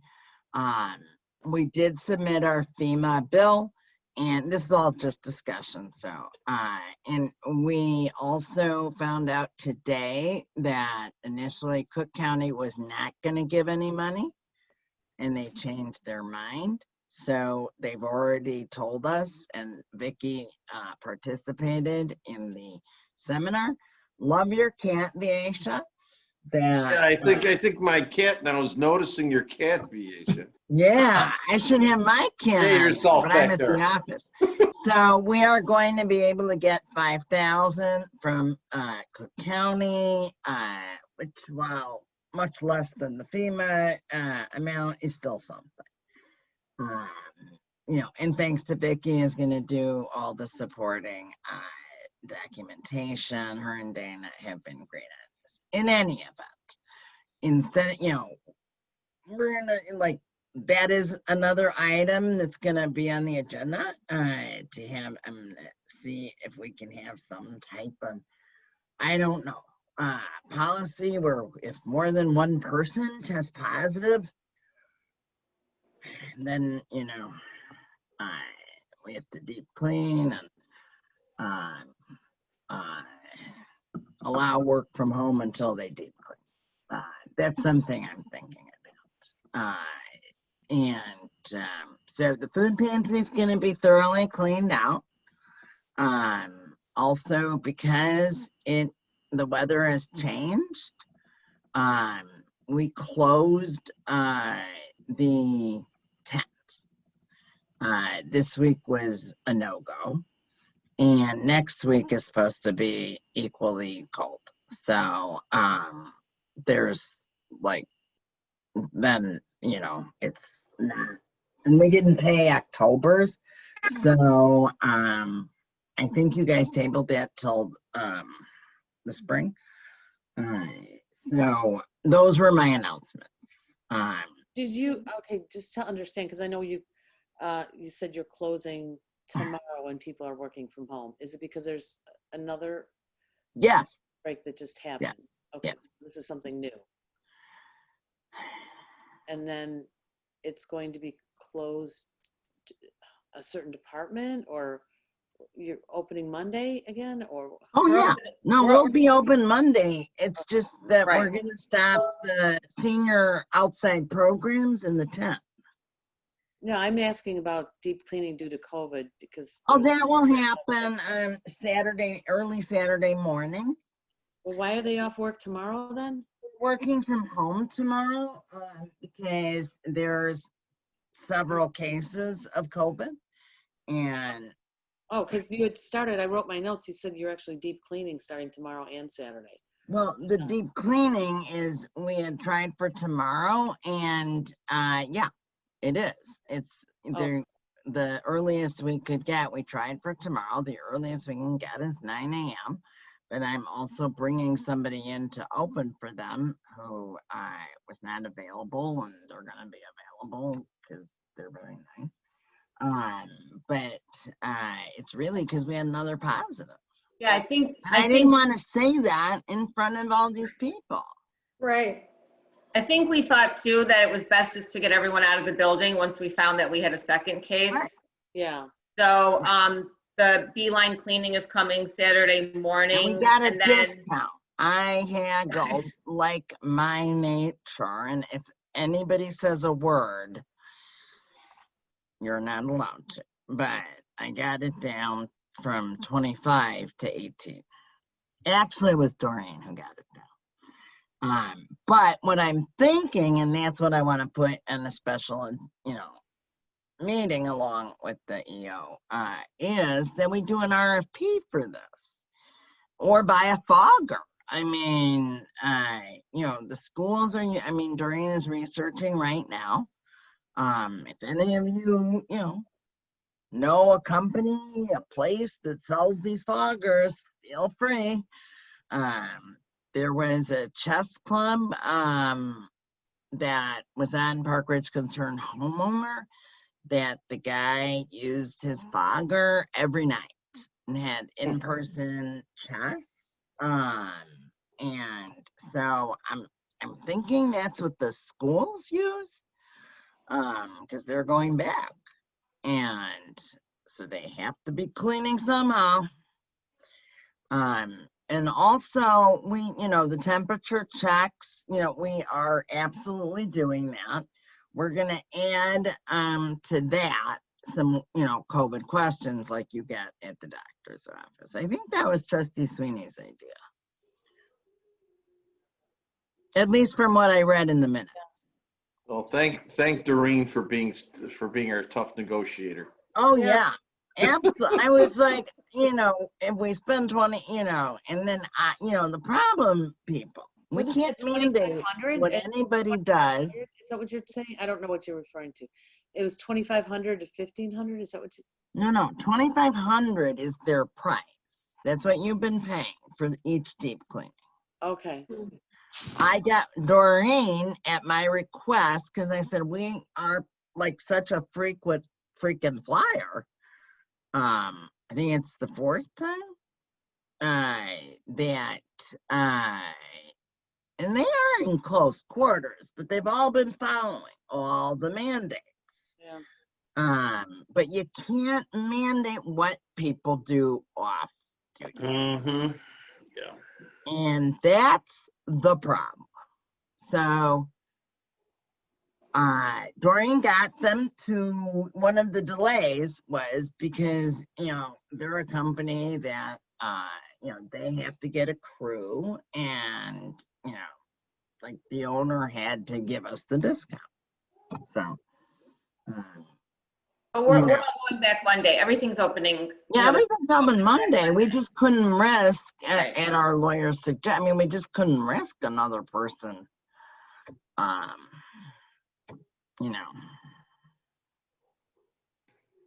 getting it. Let's say that.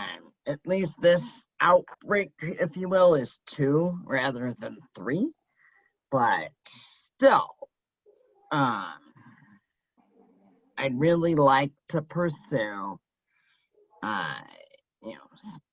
some type of policy that, we either do an RP, which should be paid for by FEMA. I mean, we put it in the costs, and, we are, the reality is if we can't get a fogger, or we can't, get a person to use the fogger, like, I don't know how to use the fogger, then, we may have to contract that, whatever, I don't know.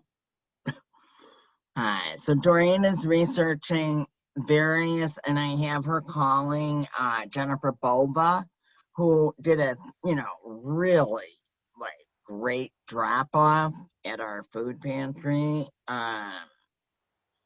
last week, but I don't want people coming to the food pantry until I clean, get it cleaned. So that's our people. Will be doing that on Monday because we don't want the film going on the food. I mean, the fogger, leaves a film, which then gets cleaned by our people.